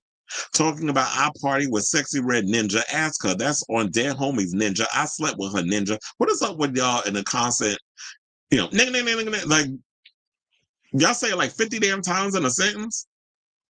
So anyway, they said the clip quickly exploded across social media with fans questioning both the timing and motive behind the reveal. While Ray J's been known to get candid online, the latest claim has many left stunned and skeptical. Sexyy Red has yet to respond to the comments, but the internet is already buzzing with hot takes and theories. In recent months, he's been linked to Suki Hana, an associate of Sexyy. His estranged wife, Princess Love, exposed the relationship on social media. As for Sexyy, she was previously linked to Chief Keef, though it's unclear if they're still dating. But I do wonder if all of this that he's bringing up has to do. I would play the clip, but the clip is pretty lengthy, and I don't want to be here all night. We already did that the last time we played Ray J's video, and it was just, he was a hot ass mess. So I wonder if he's bringing all this up because of this story that came out recently where there was someone who testified during the Diddy trial, and they said that Ray J was dealing drugs, and that got people. Or didn't they say that he was Cassie's drug dealer or something or another? That Ray J out here dealing drugs, and because that nobody's buying the music, and he damn sure ain't doing no acting gigs, so we got to get money from somewhere. His one wish, I guess, was to deal drugs, and he got it. So I think all that stemmed from people started up with the theories again that he was hanging out with Whitney Houston back in the day. Allegedly, they were dating, and that he may have had something to do with Whitney's death. And there's a lot of people that has been running around with that conspiracy theory for years. This is not something new that just came up. There's always been rumors floating around where people believe that Ray J may have sold Whitney the whatever cocktail, allegedly. I don't know. I wasn't in the room when she drowned in the bathtub, but that has always been the rumor that's been floating around. It's one of the conspiracy theories, and speaking of which, he addressed it. So he said, quote, at some point, I need to just understand where the rumors are coming from. It's just not fair. It's not okay to blame me or accuse me of some ish when I wasn't even there, wasn't even around. Ray J's remarks have reignited public conversation around several controversies he's been tied to over the years, some self-inflicted, some others speculative, as he continues to walk the line between unfiltered transparency and headline grabbing shock value. And I feel like in a lot of this, it feels more or less on the latter. It feels like headlining grabbing shock value. When you're coming out here saying that you slept with Sexyy Red, when you're coming out here I mean, don't get me wrong, I feel like it is your God-given right to address these accusations. People are out here accusing you of killing Whitney Houston. And so if I wasn't there, if I didn't have nothing to do it, oh, you damn right I'm gonna come out here and defend myself. But I just didn't think all the other stuff what you said about you done screwed Sexyy Red and openly admitting that. I just don't think that's the flex you thought it was. So yeah, I definitely want to hear from you guys. What do you guys think of this story regarding Ray J going off on another one of his crazy rants? Y'all been out here talking about, y'all want to put Whitney in the conservatorship. Y'all talking about that, fans is concerned about Justin Bieber telling him to get help. But where's the same energy for Ray J? Brandy, come get your brother. Please come get your brother. So let me know what you guys think of this story in the comments down below.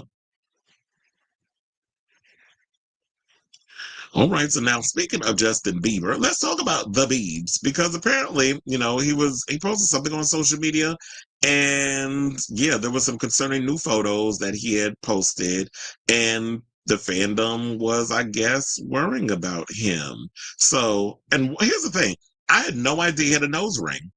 I was like, where the hell did that nose ring come from? Because I did not notice that Justin Bieber had a nose ring until just now, unless it's relatively new. And why he look as a homosexual, I can say this. Why he giving sassy in on the picture on the left, the way that hand is up like this, his hand is up like this and not like this. Because one less lonely nigga. Remember when he said that? You supposed to be for the black people, but then you went and said that foolishness. So anyway, so on Saturday, the Stay Hitmaker shared a collection of photos that showed him posing awkwardly and making a series of funny faces in the mirror. He said, you could point at my flaws or you could recognize your own little bitch. So hard and sad to watch. Why are people around him not helping him when he's clearly struggling? He's not clear at all and hurting, one of his followers commented. Another social media user added on, good love him seriously struggling. It's looking like Liam Payne and Britney Spears, someone needs to help him before it's too late. Another person said, babe, please go get help. While someone else wrote that the Peaches singer, who recently was seen supporting a mystery injury, is slowly turning into the Britney Spears of our generation. Oh yeah, I think he hurt his leg or something or another. I saw that picture. A rep for the singer did not immediately respond to Page Six's request for comment. Now, the singer's behavior has been a topic of concern after he began exhibiting strange behavior at his wife Hailey Bieber's Road Skin event, which sparked fan speculation that the singer had been taking drugs. Though Justin's rep slammed the hurtful rumors of drug use in February, the Grammy winner, 31, hasn't shied away from unapologetically flaunting his marijuana use in the time since. Recently, he showed off his drug use in an Instagram post. He shared a photo of himself smiling in an armchair while a massive bong sat in his lap.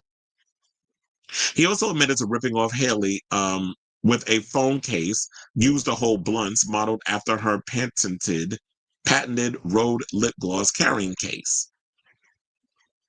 Now, in April, several people close to the singer expressed their worry for his mental health, telling the Hollywood Reporter that they feared he was falling apart mentally amid rumors of his financial troubles. Saying, quote, seeing him disintegrate like this, it's watching the embodiment of someone not living their purpose. Another person said he's lost. This is what a former colleague said. There's no one protecting him because there's no one willing to say no to him. You say no, you get blown out. And that's what I think is also what I think people are worrying about is the fact that, when you got fans saying, well, why aren't anybody jumping in to help him? Why is nobody trying to, reel him in and tell him, like, get off the drugs and things? And it's probably because a lot of these A-list celebrities, they have yes people around them. When you have someone who genuinely cares, Maybe he's at a place where he's just paranoid. Like, what are your intentions? Why are you trying to mess my situation? Why are you trying to yuck my yum? My yummy, yummy, yummy, yum. Okay. I don't know. I just had to do that Justin thing. But anyway, so it's just like, I don't know what you can do to help him. I guess the only thing you can do is he's got to be able to hit his rock bottom in order for him to have that wake up call. I don't know what you can do. I mean, you can go in and try to do what you need to do and take that risk and try to get him the help that he needs. But if he's not willing to accept that, then what can you do? Unfortunately, these people got to sit there and watch him crash out. Maybe Haley need to step her pussy up and actually step in and be like, husband, get your shit together. Like, what are you doing as a wife? You have a son to live for. And you don't want to end up being that guy that's like, you don't want to end up being the type of dad that Francis Bean didn't get to have, which would be like you end up dead from, well, he took his own life, but you don't want to end up ODing or whatever the case is for whatever drugs you're doing, because people think it's way more than weed, unless he's lacing his weed with other stuff, which is causing a lot of the, whatever issues that he's got going with. But Justin's got to get it together. He's got to figure out or speak to a therapist and figure out, like, get to the root of whatever issues he's got going on in his personal life and get himself together. So hopefully he does. But like I always said, you can lead a horse to water, but you can't force him to drink. So I say all this to say, what do you guys think of this story regarding Justin Bieber and the fan concern that the believers have over their favorite artists? Like, they feel like Justin is crashing out on them drugs. So whatever your thoughts are on this story, let me know in the comments down below.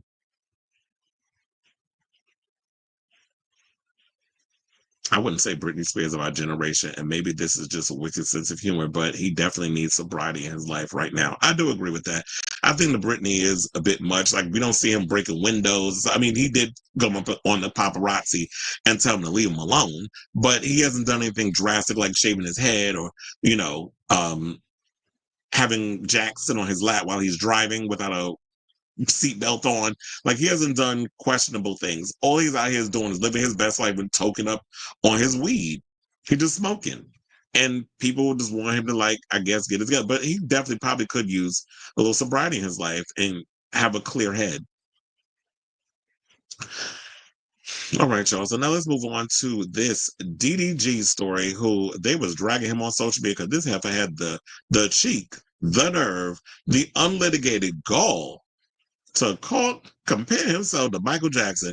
And I'm sitting there like, Mama say, Mama Sama, what? Like, how are you out here comparing yourself to the king of pop? Like, your music hasn't even transcended that. And where did that comparison come from? But anyway, so let's get into the story. As much as fans like the troll DDG for being both in rap and a YouTube / streamer / content creator, you can't say his resume in either field is lacking. They said the blame the chart artist has developed a lot, both artistically and professionally, even if his confidence could use some pushback in fans' eyes. Recently, as caught by the neighborhood talk, the Michigan native took to Twitter with a pretty wild message about his fame, saying, quote, "Now I know how Michael Jackson felt being famous. It's crazy."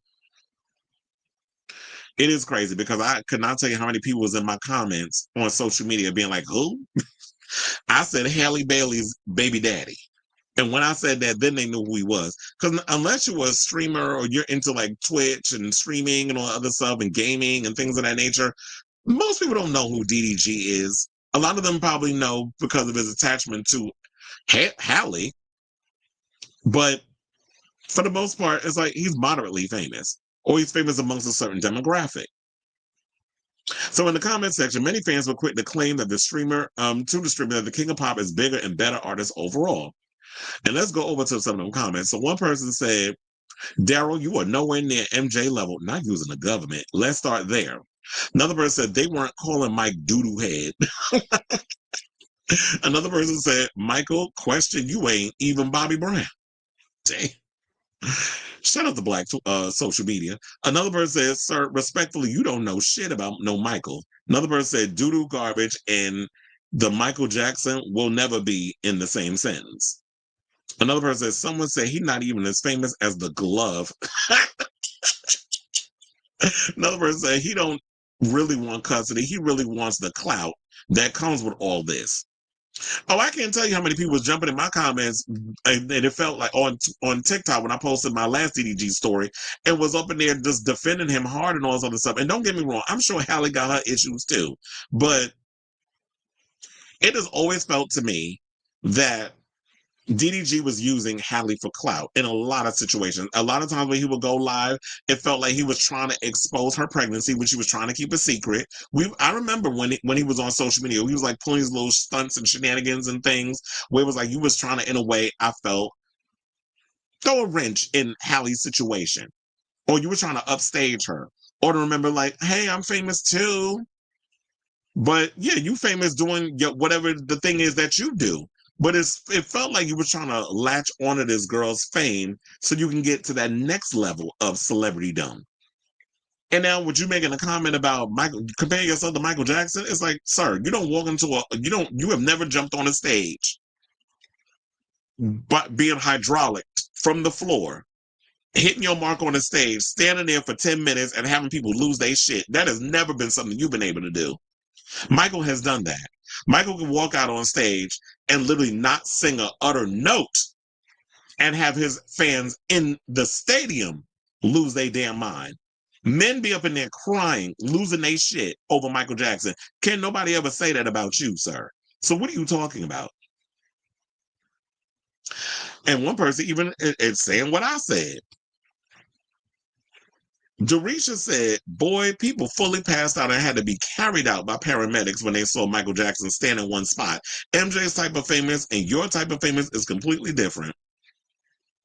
And that's why I said, like, nobody, and to wrap all this up, no one would ever know what it's like to be Michael Jackson famous. And for you to sit up there and to compare yourself to that, child, you a fool.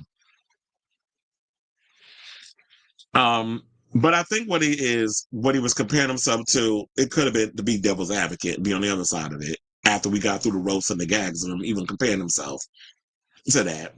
This could be him referring to the public scrutiny that, Michael, excuse me, faced with a lot of the scandals and the allegations that he had. But Michael Jackson have custody issues with his children. Oh, wait a minute, didn't he? Because wasn't there something that was going on with, what was her name? Debbie Rowe?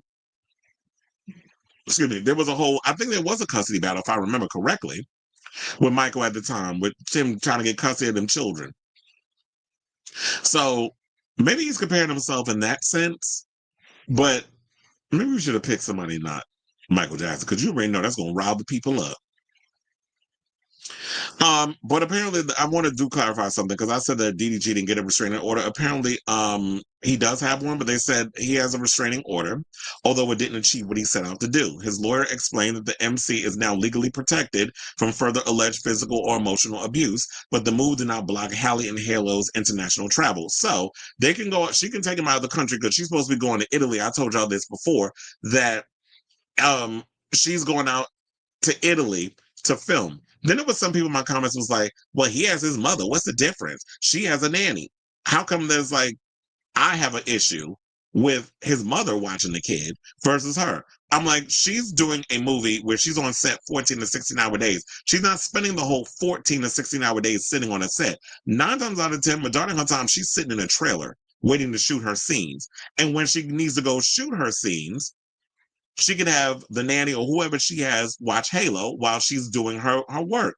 And it don't take all 14 to 16 hours. When I was referring to DDG is a streamer, meaning he's going to be, there was some of the 24-hour thing he's going to be doing. That means you're not spending any quality time with your child. At least between takes, Halle is with the child. DDG, there's no in between takes when you're streaming. Like when I'm streaming right now, hold on, let me see.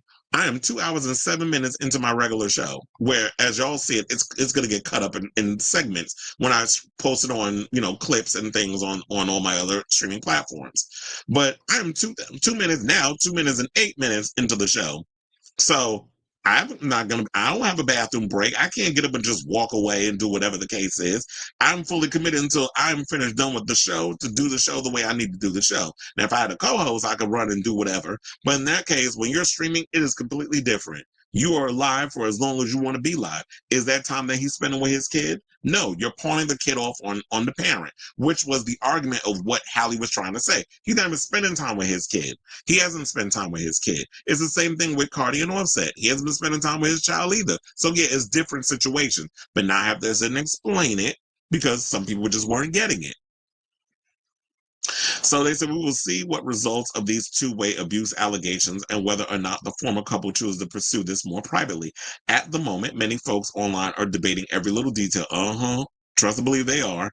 If they don't wrap things up on their own, this is when, we're going to have to get the courts to come in and do what needs to be done, because apparently it's like y'all can't even do this as adults, try to figure out how to make this whole situation work. So I already know eventually the court's going to have to jump in and do what they need to do. So I definitely want to hear from you all. What do you guys think of this story regarding DDG comparing himself to Michael Jackson and being roasted for it and all that good stuff? I definitely want to hear from y'all. So let me know what your thoughts are on this story in the comments down below.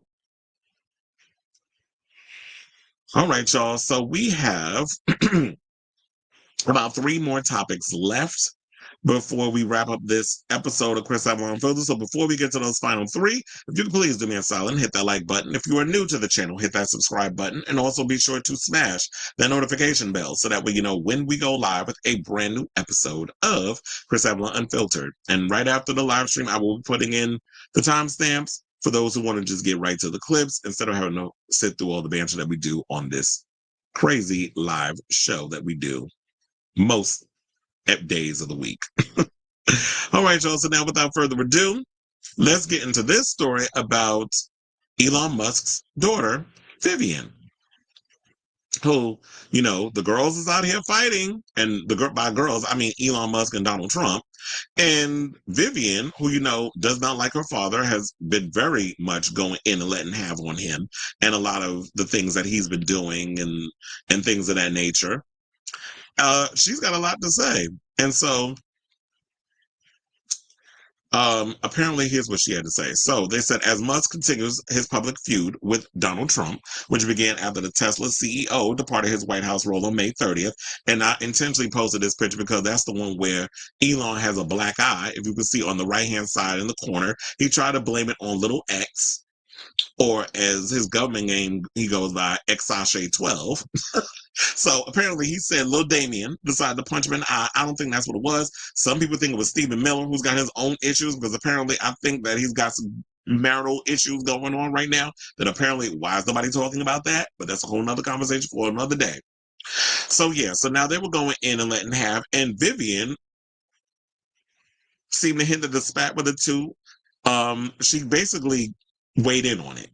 So in the first, Wilson said, I do not want to comment before bursting into laughter. She captioned in the clip, I love being proven right.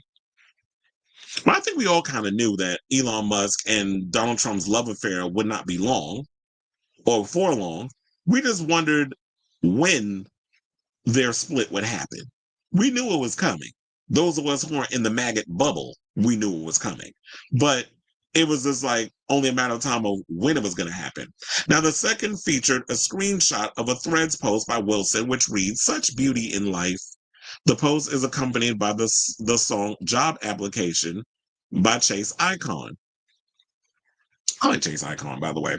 Wilson and her twin brother Griffin are Musk's eldest children. They were born on April 15, 2004, to the tech billionaire and his then-wife, Canadian author Justine Musk. The self-dubbed Queen of Threads has been estranged from her father since 2020.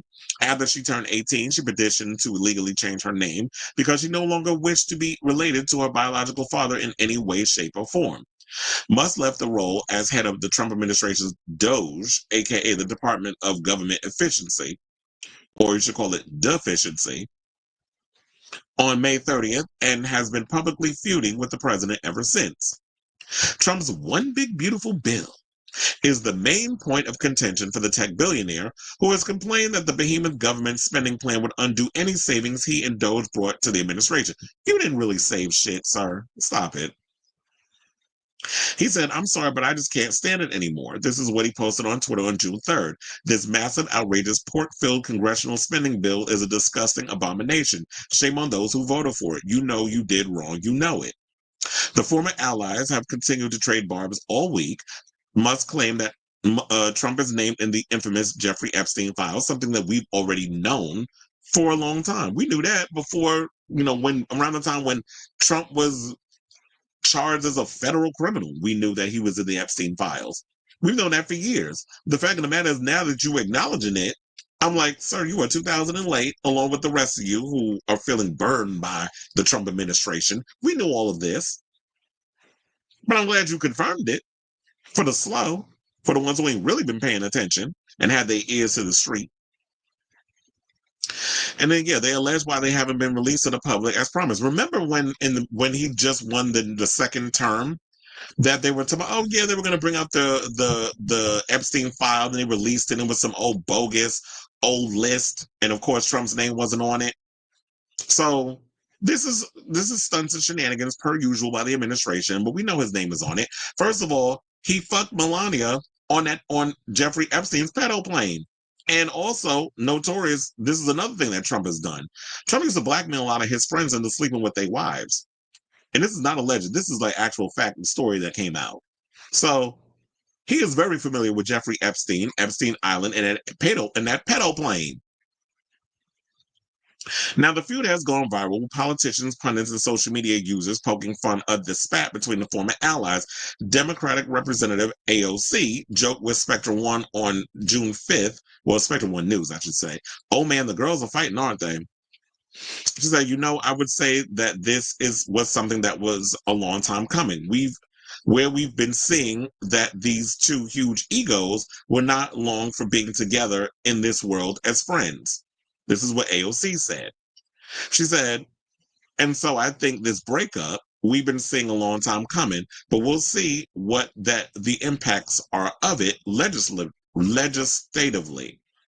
And I do believe that there was a point where the Democrats were willing to come together and they were going to vote to impeach Elon Musk. But then I heard a story that this old cunt by the name of Nancy Mace decided to stall so that way she can get enough Republicans in the room to go against it. Winking, letting them know that I got y'all. I can't stand that bitch. She was never like, and she wasn't like that in the beginning. But I understand when you are where you are and you got to do the whole grifting thing. This is what she does. It's like between her and Marjorie Taylor Greene, who doesn't read any of the stuff that she gets. They had to. It's all about pandering, playing games, filibustering. Like, this is all a bunch of bull. So this is the sons of the shenanigans. That's what it is. It's like, I feel like, politics has become like one big reality show at our expense. And we're the ones who's ending up being screwed over for it. So I saw this to say, what do you guys think of this story regarding Lil Vivian coming out against her daddy, per usual? There's never been a read or some shadiness that she hasn't been willing to jump on to come at her ugly, old-looking father. Because, I don't know, them drugs with him and the ketamine and all other stuff that he's been doing. Elon, you sound old as hell, and ain't enough facelifts in the world that's going to make you look, get your youth back. Or did he ever have it? I mean, it looks like he's wearing a mask anyway when you look at his face. So anyway, let me know what you guys think of this story in the comments down below. Thoughts on Miley Cyrus spilling tea on the music industry about labels only needing a hit song, and Disney basically hated that she ruined Hannah when she lost her virginity. So kids aren't allowed to fuck. I mean, she was old enough. She wanted to lose her virginity. I was like, is this overall fantasy thing that the industry likes to play in? It just annoys me. I like the fact that she's out here spilling all this tea. And this is her way to get out of. Is she on RCA Records still? Because it feels like they just stay trying to sabotage her musically.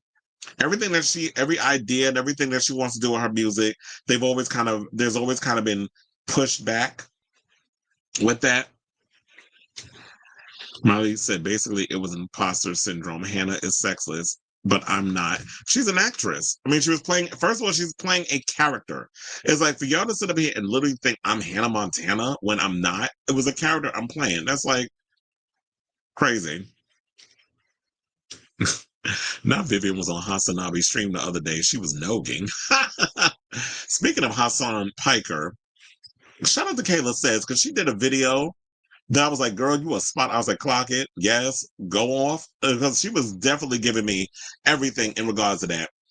Um, I agree with her when she was saying something like, because there's literally, they're trying to, it was a story about, they were trying to find the Joe Rogan of the left. You almost had it until y'all decided to go against Bernie and sabotage his campaign because y'all wanted Hillary Clinton, because this is how Democrats are. Democrats want to choose who they want to run cities, countries, whatever the case is, because they're Zionists. They're not pro-Palestine. They're anti-Palestine. They want them all to die. Hence why they funded a genocide, especially Biden. And now it's way worse with Trump. But we're not going to sit up here and try to act like that y'all didn't play into that either. And so, with her being on Hassanabi, they were speaking of Hassan Piker. She was saying like, and I was agreeing. I was like, and I thought about it as she was saying. I'm like, when you look at Hassan, he's definitely somebody who fits in that narrative being sort of like a Joe Rogan type. The problem is, y'all, he's far left. Y'all are too center. You're center left, I guess is what they would call it. I don't like the whole left right situation, but Democrats are really leftists or whatever. Y'all are too much in the middle. You're too much in the center, to the point where we lost Corinne Jean-Pierre. She's now independent. Probably because dealing with that whole Biden administration, she probably saw a lot of shit. And it's like, I can't even sit around and be a Democrat at this point. And then the way that y'all are acting during this administration, not fighting, not doing anything, y'all just sitting in your hands, allowing it to happen. You got Cory Booker out here voting to help put Republican candidates in office when y'all, I could have sworn y'all said that they need y'all votes. Y'all need to actually be 100% on point in order to get y'all votes through. Democrats should not be helping them. Democrats are helping. So there's that, and then we trying to revolutionize and get somebody different over in our politics in New York as a mayor. I want Zoran Mamdani. I know one of my friends, Nick Havey, is going out hard for him, basically knocking on all the doors, trying to get a lot of y'all to vote for Zoran. So, and then you got Mark Anthony, ugly ass out here talking about he voting for Cuomo. Fuck you, sir. It's like, you can vote for whatever the hell you want to vote for, but I see what you are and what you're about by saying you voting for Cuomo. No, I don't vote for sexual abusers. I'm sorry. Alleged sexual abusers. Or was he convicted? And got decimated by Zoran in the debate. Taylor was only 2K sales away from surpassing Miley's new album. Addison Rae is expected to debut. I still haven't listened to the Addison Rae album. I thought about listening to it. He almost got sucked in. So I'll probably give it a gander. I'll probably listen to it tomorrow. When I can get around to it. He said they did a survey on young men. They want someone not afraid to offend, someone to help. Exactly. I feel like, and that's the thing too, is like you have to be out here. And even if, and like when you look at someone like a Joe Rogan, he's someone who just goes off vibes. He just says whatever. And he can be easily radicalized, as we've seen, because he brings on a lot of conspiracy theorists. But for the most part, you want somebody who's going to be able to say the thing that needs to be said and not, oh, we're going to cancel you because you used the wrong pronoun or you said the wrong thing or that. Like, I say the wrong shit all the time, too. So does that mean I should be canceled? It's like, no. If I make a mistake, I should own up to it and keep it moving. I don't think we should be canceling people who genuinely are just, if you make a mistake. Now, if you out here being deliberate and just being racist, homophobic, transphobic, and just saying stuff for the sake of controversy, then yeah, you should be cursed out and dragged. The controversy sells. And not to demonize them because they like vulgar jokes. I like vulgar jokes and I like sexist jokes, but you got to be funny and you got to be clever with the jokes. You can't be like a Tony Hinchcliffe and be like, oh yeah, I'm gonna just be out here and I'm gonna say something inappropriate because, oh, people are telling me I can't say it, so I'm gonna say it. It's like, say the joke. If the joke is funny and clever in that way, we all love an offensive joke. But you have to be funny and clever in how you set up the offensive joke. If you're thinking that you can still continue to do the things that you was doing 20 years ago and trying to still recycle that material, then yeah, people gonna look at you side-eyed and be like, no, your routine is tired. You gotta figure out you gotta evolve with the times, but still maintain, like, be you. But figure out how you fit in that way. But anyway, enough of the politics. Let's get into some, well, I guess this might be politics too. because we talking about Drag Race politics. So you already know the episode of Drag Race aired, the final, the third episode in the second bracket, which was a hot ass mess, and I enjoyed it. I enjoyed the show. I thought Mistress did her big one. She definitely did what needed to be done in regards of the show and the show continuing to be the messy. And I will say this, if it wasn't for Mistress, I do feel like the show would be boring. This season would be boring. I don't think a lot of people would be as excited. So yeah, she's bringing the stunts, the shows, and the shenanigans, even though there's a lot of people that aren't necessarily excited over the way she's going about things or how she's going at, you know, how she's taking advantage at the expense of others and doing mean things at the expense of others. But she's talking about it. And Mistress says that she's tired of y'all getting all bent out of shape over the drama that's happening on the show. So in a new interview, the Texas-based drag diva said that those who are taking Drag Race seriously are stupid as fuck. Child, I can definitely hear y'all cussing her out for saying that. I was like, excuse me? Who you call stupid? Now, Bracket Tour All-Star 10 is drawing to a close and provided us with 3 of the most jaw-dropping episodes in recent Drag Race history. Maya Amon LePage might be the queen of flips, but this bracket's puppeteer, Mistress Isabel Brooks, is the queen of tricks. Now, from episode 1, she, with a little help from her right-hand woman, Georges, was hoodwinking her competitors, Kerry Colby, Tina Burner, Nicole Page Brooks, who, I'm sorry, but Nicole, you are my spirit animal. I am living for you this season. And the shade and the read, she was like, you over here crying like a bitch. When she said the Mistress was trying to show like she had a heart, and she got cursed out by another Brooks, Nicole Page. So anyway, as I continue, Lydia Butthole Collins Brooks, Mistress's new drag daughter, managed to get away from being a victim of her tomfoolery. Because remember, at one point when it came down in the beginning, when they had to choose who they were going to give their votes to, Nicole gave her vote to Carey. Carey gave her vote to Lydia because they had a little talk earlier in the previous episode where it was like, oh, if you help me, you got me in the point situation. And then Lydia gave her point. Lydia gave her point to Carey, which pissed off Tina Burner. And I was trying to remember, who did Tina give her? Oh, Tina gave her point to Nicole.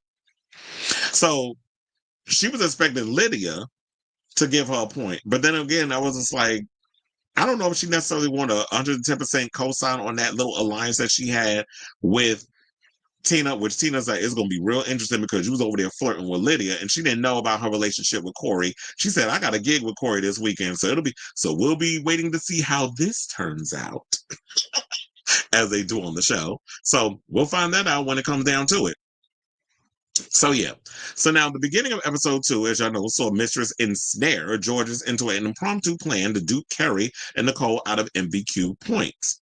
Georges and Mistress took the points offered by Carey and Nicole, but then decided to offer their points to each other, leading themselves with 2 points and Nicole and Carey with none. And you know that Nicole and Carey were gagging. Nicole was pissed, and we already saw that stuff, and yeah, that pissed a lot of the fandom off.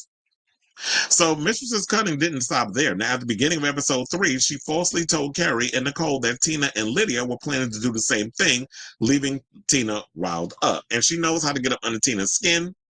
But it'll be interesting to see, like, when now, well, I don't want to jump the gun yet and then revealing too much stuff. So let's just continue with what they got to say here. Now, at the end of episode 3, with all challenges completed and Georges and Lydia confirmed to make it through to the semifinals, because, you know, they performed to Beyonce's This Ain't Texas. Texas Hold'em. How do I forget the name of the damn song? But anyway, so yeah, they performed that song, and I know Mistress is pissed. Because I was sitting there like, girl, if you actually spent the time and the energy actually focused on giving a good performance and trying to be in the top with the girls instead of the stunts, the shows, and the shenanigans, then we wouldn't have had a problem. You would have made it. But I feel like the stunts, the shows, and the shenanigans have outweighed, you know, your charisma, uniqueness, nerve, and talent. So I do feel like you need to focus on that. You can balance it. You can still be messy, but you got to prove as to be like, yeah, your talent should be speaking for yourself instead of you constantly saying it in Untucked. My talent is this and my drag is this. It's like, okay, girl, like if you got to keep saying it 50 million damn times and convince yourself, then it might not be so true as you think it is. Or maybe you don't believe it, so that's why you got to constantly say it. So yeah, as you can see in the picture, this is our top three. So even after the way the girls voted, and I was sitting there like, Mistress, I know you don't think that Nicole and Carey and them are gonna give you, what needs to be given. Hence how, I don't know how she thought she was gonna get them votes. Hence how we gotta go to this clip. Hopefully I do not get demonetized for playing it.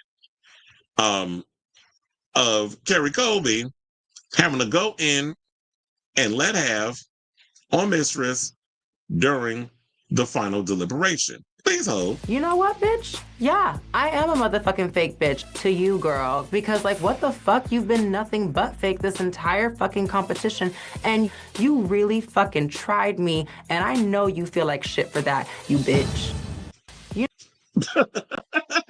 So there you have it. And people was going in on Carey and stuff. And I'm sitting there like, look, I know you wasn't expecting me to give you my point, and you saying that, oh, I'm giving my point to Lydia, whatever the case is, because if I would have known she's gonna be a fake bitch, I was like, wait a minute, so you had no intention because you didn't know what Carey was gonna write in the lipstick on the mirror.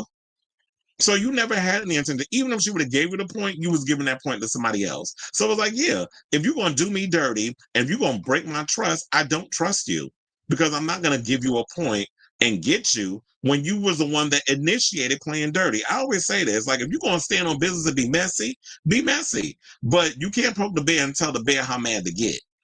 And then I had somebody in my on my comments when I was going, because I've been posting, there's been a lot of discourse about this episode on my social media platforms. And when I was talking to people about it, they was like, oh, the girls are fine. They're not all up. I mean, they're not hurting for whatever. They're still successful and all this other stuff outside the show. I'm like, because they talking about Nicole Page Brooks. Yeah, Nicole Page Brooks is that girl. She's still been an icon long before she came back on the show. She's holding down Atlanta. So she's doing good with where she's at. Although now coming on Drag Race, it has introduced her to a newer audience who did not know Nicole Page Brooks, who wasn't paying attention to Nicole Page Brooks at that time. So yeah, that definitely boosts her cachet. But you have to think about all these other girls. You don't necessarily know what their livelihood is. Not everybody is getting a lot of bookings at a lot of places. You know how the industry is. They all go for who's the loudest, who's the craziest, who's the one that's the most popular right now, and they focus on them. And then after a while, you start to see a decline in your bookings. Selena S. Titties did a whole thing on this. And some people probably say, maybe girl, because you don't stand out. But for the most part, it's just like, not everybody is able to come out here and hustle hard the way that Mistress has, because Mistress has her YouTube stuff. She was doing things with Bob the Drag Queen when she went on her thing, and she was doing all this other stuff, and she's selling wigs and all this other stuff. So Mistress is that girl who's able to hustle outside of not necessarily 110% dependent on Drag Race. Because I think when she had an injury, she was relying on selling wigs and stuff to make ends meet. So she's a hustler. Not everybody has that tenacity. Not everybody has that spirit. So yeah, when some people come on the show and they taking it seriously and they want to make it to whatever, and you coming in with sabotage because you feeling away, yeah, I'd be tight. Because it's like, I'm trying to play a fair game. But then again, you got to realize, this is reality TV. It's a competition. Who's gonna be up in here? Like integrity, fairness, all that other stuff. Okay, that's. I know some people just don't see it that way, and unfortunately, that's the way it is. So, oh yeah, so Halan was the first week I did something very nasty and out of character, and I stole Nicole and Carey's point, and I did tell Carey I was going to give her a point, and I do think she did very well this challenge. However, I knew she was going to be a fake bitch and not give me her point, so I gave my point to Lydia. You knew that she was going to, first of all, you had no intention of giving that. You was just real quick-witted and was like, you know what? I had no intention of giving her that damn point from the beginning. So that's why you did what you did. So let's not sit up here and try to just throw it off on her and try to act like that was the plan all along, because I do not think that was your plan, sis. But anyway, let's get to what she had to say to Entertainment Weekly. Now, speaking to Entertainment Weekly about the fallout from the episode and the whole bracket, she urged people to look, because I had to give you all, a little bit of a recap to go in with this. She said people need to lighten up and enjoy the game. She said, quote, I wish more people would publicly celebrate the shenanigans because that's what drag is all about. The sooner people stop crucifying the girls for making good TV, that's when we'll get more iconic moments just like this. Well, you know, some people was in the comments and they was like, oh, y'all be wanting, y'all be talking about the show is boring, that y'all want good TV. And when they finally give you good TV, y'all just be like, oh, we don't want it like that though. So which one is it? Because it's almost as if y'all want it both ways. She also went on to say, I don't give a fuck about ruining people's lives and acting a fool on TV because to me, it's just TV. She continued, I think for any bitch to take this serious, you must not know what you're signing up for. That's like if we went on Family Feud and I'm fucking crying because I lost. That sounds stupid as fuck. We're all here to play a game. Now, in a statement shared on her Twitter page yesterday, she thanked her co-stars for making Bracket 2 chaotic and unhinged, saying, quote, before the last episode of Bracket 2 comes out, I just want to say how special and iconic this journey has been. The experience has been so different than any original season or than my original season of Drag Race, and I'm forever grateful for those who continue to support the show and show love. Since the start, I want the girls to focus on making iconic TV, and that we most definitely did. The bracket has been so cutthroat, shady, chaotic, and unhinged. I am truly a fan of each and every one of my sisters. They are all so fucking amazing in their own right, and I can't wait till y'all see how this plays out. Well, there was more because I had wound up pulling some more screenshots. I think I might have one in here. Hold on as I pull that up because there was one where she also, you know, addressed. Well, she was first of all she was blocked by Sasha Colby. That was revealed by old girl. That was revealed by Carey Colby. So she said, hold on, because I'm gonna have to expand on it a little bit. The question was that I had to clarify after Willem said on X that you were removed from the season 15 group chat. Because here's the thing, what a lot of people probably don't know, and we're probably gonna get that into the next story with Carey Colby, because Carey and Willem were actually guests on Roscoe's viewing party. And they were spilling a lot of tea on there, including Carey, which is one of the topics we have coming up after this one. So she said, if Carey wants to put that out there, we can get into it. When this happened, Carey went home and told Sasha a bunch of lies, and Sasha got upset with me. Apparently, Carey felt like she was the most robbed queen in Drag Race history, which, if that's the case, how did you do 3 challenges and not win 1? It's a prime example of people taking things too seriously. What happened on TV, Carey brought that drama into the real world, and that's why I'll never fuck with her. But yeah, Sasha and I have each other blocked. I'm like, you said all of that to get to the point of Sasha Colby blocking you. And then there was another story where it was brought up as well, because I was like, I want y'all to read that. Hold on, let me pull that up. So yeah, she went and said, you called Carey a fake bitch for giving her point away. What's your relationship like now? She said, Carey and I are frenemies. I love her. I have no issues. Maybe I have borderline personality disorder. I can leave it in TV land. This doesn't matter for me. I do so much content and run businesses. This is a drop in the pond. This is one of the projects I'm doing. That's where the disconnect is. Some people's lives solely revolve around this, and I'm blessed that's not the case for me. I'm good with Carey, and I know what happened and is just in make-believe land. She's very emotional, and watching the episodes, I think she's getting upset all over again. I'm hoping after this ends, she realizes how loved she is. I meant what I said about being her Texas sister. If I was in the bottom last week, I would have given her my point. And because I would have loved her to make it through with Georges and I, because I know Carey would flop at the end. So Mistress out here being a mess.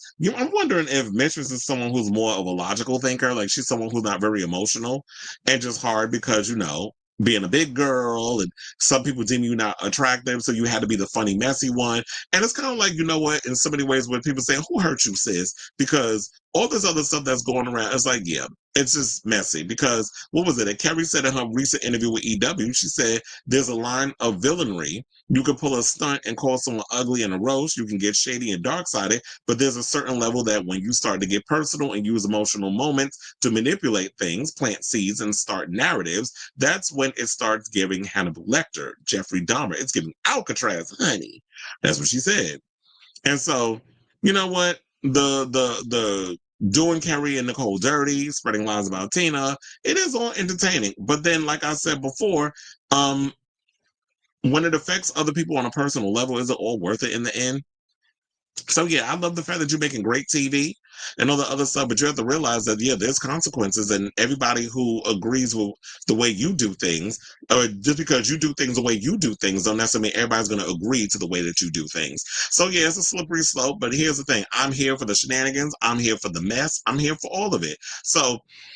But unfortunately, some of these girls on Drag Race aren't. So I definitely want to hear from you guys. What do you guys think of this story? Are you Team Mistress on this? Or do you feel like she is that, everybody's being a little too serious? I need to calm down. It's entertainment. It's TV. It's not like it's like I'm really screwing you over and you're being hurt and stuff. It's like, it's just entertainment. And then when you look at, or do you agree with the other girls? It's like, okay, Mistress, you was doing too much. And yeah, it's cute or whatever that you want to make for good TV and make it entertaining, but you also need to step up and show like what you're capable of in the challenges. So it'll be interesting to see like when they bring all the girls together for the semifinals, how she interacts with Acid Betty if she makes it to the semifinals. How she interacts with, because I do feel Ginger Minj will probably make it. How she'll interact with some of the other girls that's on the show. How she'll interact with Aja. Because her and Aja in the room together, and she tried to pull them shenanigans, but it's on like Donna. Aja don't play that. So it'll be interesting to see how they all interact with each other when Mistress has to go up against other stronger contestants. So let me know what you got. Oh, not only that, but Diabetica. If she makes it to the finale, you already know how Diabetic is. So if Diabetica makes it to the semifinals, it's going to be good. That's going to be TV gold. And I'm looking forward to the final 3 episodes when we get to the semifinals. So let me know what you guys think of this story in the comments down below. Okay, now speaking of comments, let's get to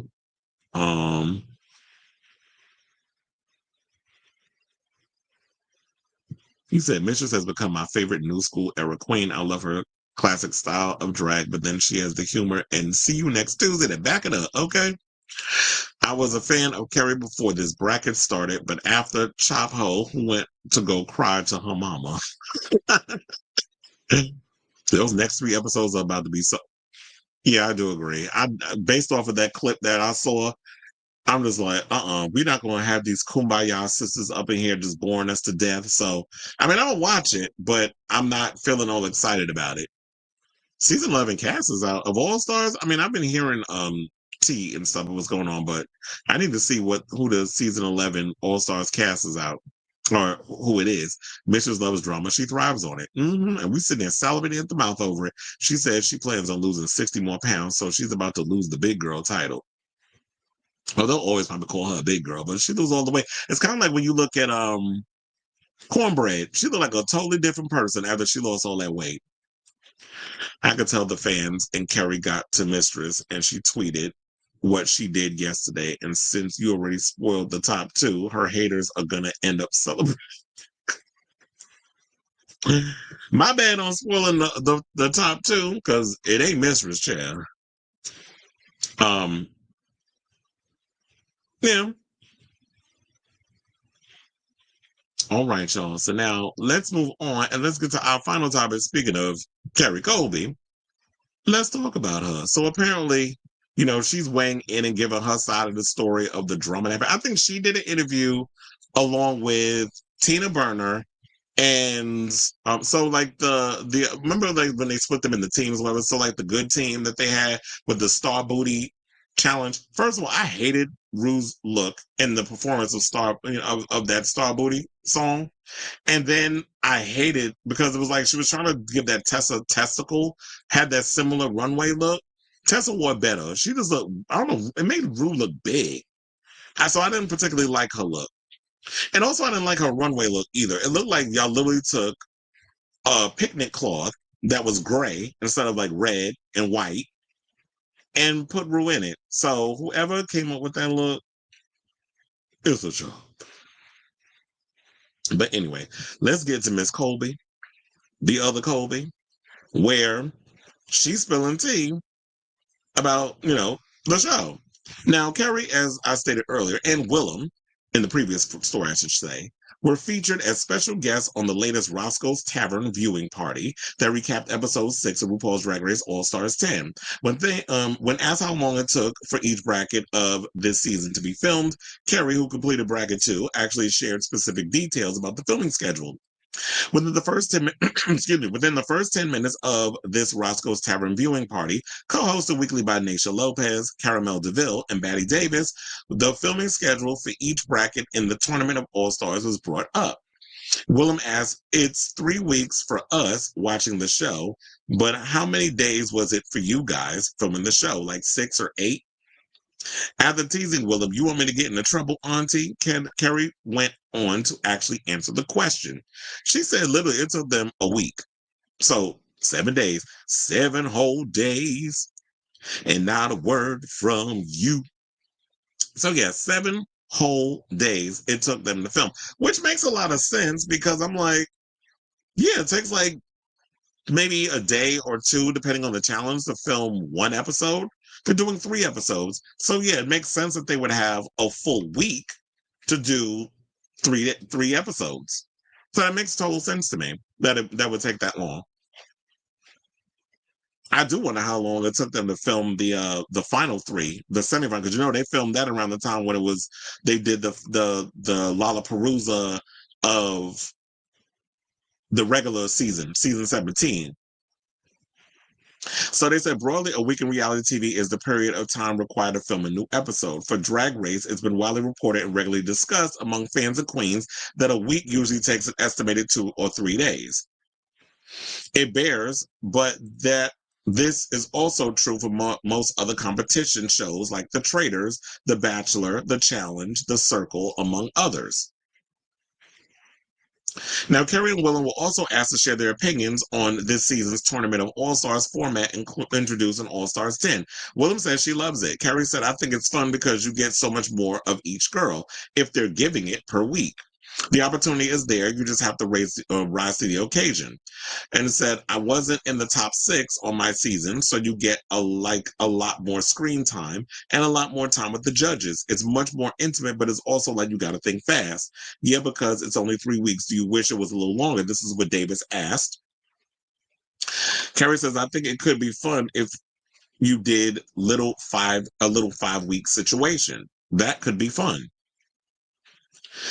And so you already know like who the actual final, the top 3 are. It's so I just love this whole situation. It's, you already know it's Mistress Isabel Brooks, Lydia Butthole Collins, and Georges are our top 3 girls that made it on to the next round. And all the other girls that didn't make it, they get to choose. You already know the judges get to choose one that can make it into the Lollapalooza, where they can lip sync, the lip sync SmackDown for the crown, all the other stuff. So that'll probably be the final episode, I think. I don't necessarily know how this final 3 episodes is going to pan out because this is a relatively new format, but I do agree. I like this new format. I think it's a great addition to the show.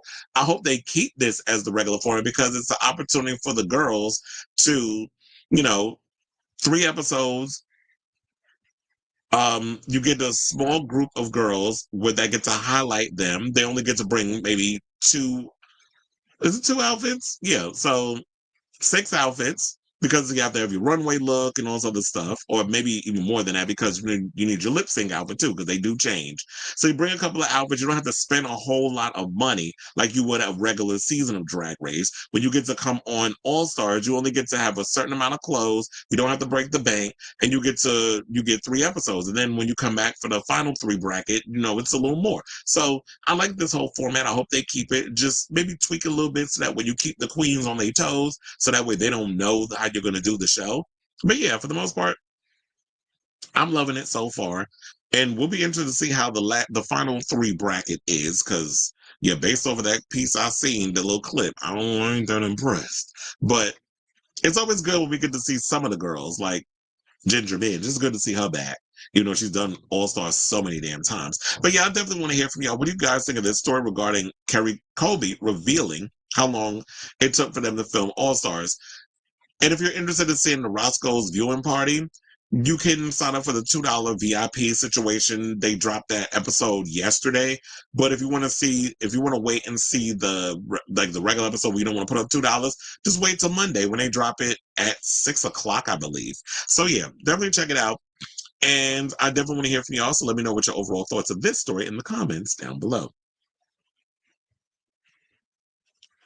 You said Cornbread has, yeah, she definitely has lost all her weight.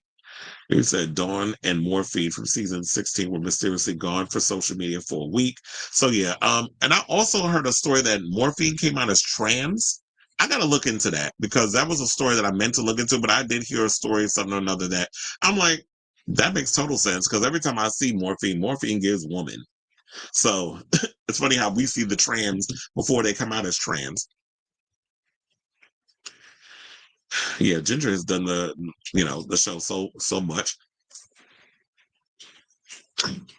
But I could definitely see Morphine coming in. But it's funny how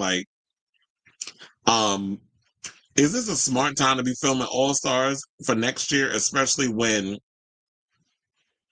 it's Pride season and if people start disappearing? Then they're gonna start spilling tea about, they start, because this will be the time when most of the girls is booked and busy. So when they disappear, it's like, okay, are they doing drag? It's like they can't even try to hide it anymore. It's like everybody always finds out what's going on. I don't know. I have to look at Ginger. I haven't seen Ginger Minge lately. Out of drag. Something happened to her hair. I don't know. I guess I have to look. I'm sure 99%. I'm 99% sure Morphine is on All Stars because of her drag mother and daughter on season 18. She's gonna tag along. Yeah, that could be true to that. Morphe's drag mother, Athena Dion, made it on season 8. Yeah, that is a story that's been going around. She's on there, and and Morphine's drag daughter, I believe, is on the show, if I'm not mistaken. She's an icon in the Miami drag scene. Excuse me. I could send you the rumored season 11 cast. I guess Rue had time to fly to DC for Pride. Oh, you talking about because he was twerking? You can send me the rumored cast list. I definitely want to see who it is, and we could talk about it tomorrow. Make it a topic. All right, y'all. All right, so we're at the end of today's show. I want to thank you all for tuning in to the latest episode of Chris Avalon Unfiltered. If you have not already, please hit that like button. If you are new to the channel, hit that subscribe button. Also, be sure to smash the notification bell so that way you know when we go live with a brand new episode of Chris Avalon Unfiltered. I'll be on tomorrow with a brand new episode. Probably try to do an early one, depending on if there's enough topics and stuff to come out. Because I also have a meeting tomorrow, so I'm gonna try to squeeze that in before I have to go to that. So I'm gonna try to give y'all a show tomorrow, Lord willing, if there's, like I said, if there's enough topics and stuff to talk about, and I could do it early enough. But yes, love you all for watching. Thank you all for continuously supporting this messy entertainment show over here called the Chris Avalon Unfiltered Show. And yes, love you all for watching. Thank you all for tuning in. Thank you all for the support. And until next time, ciao, darlings.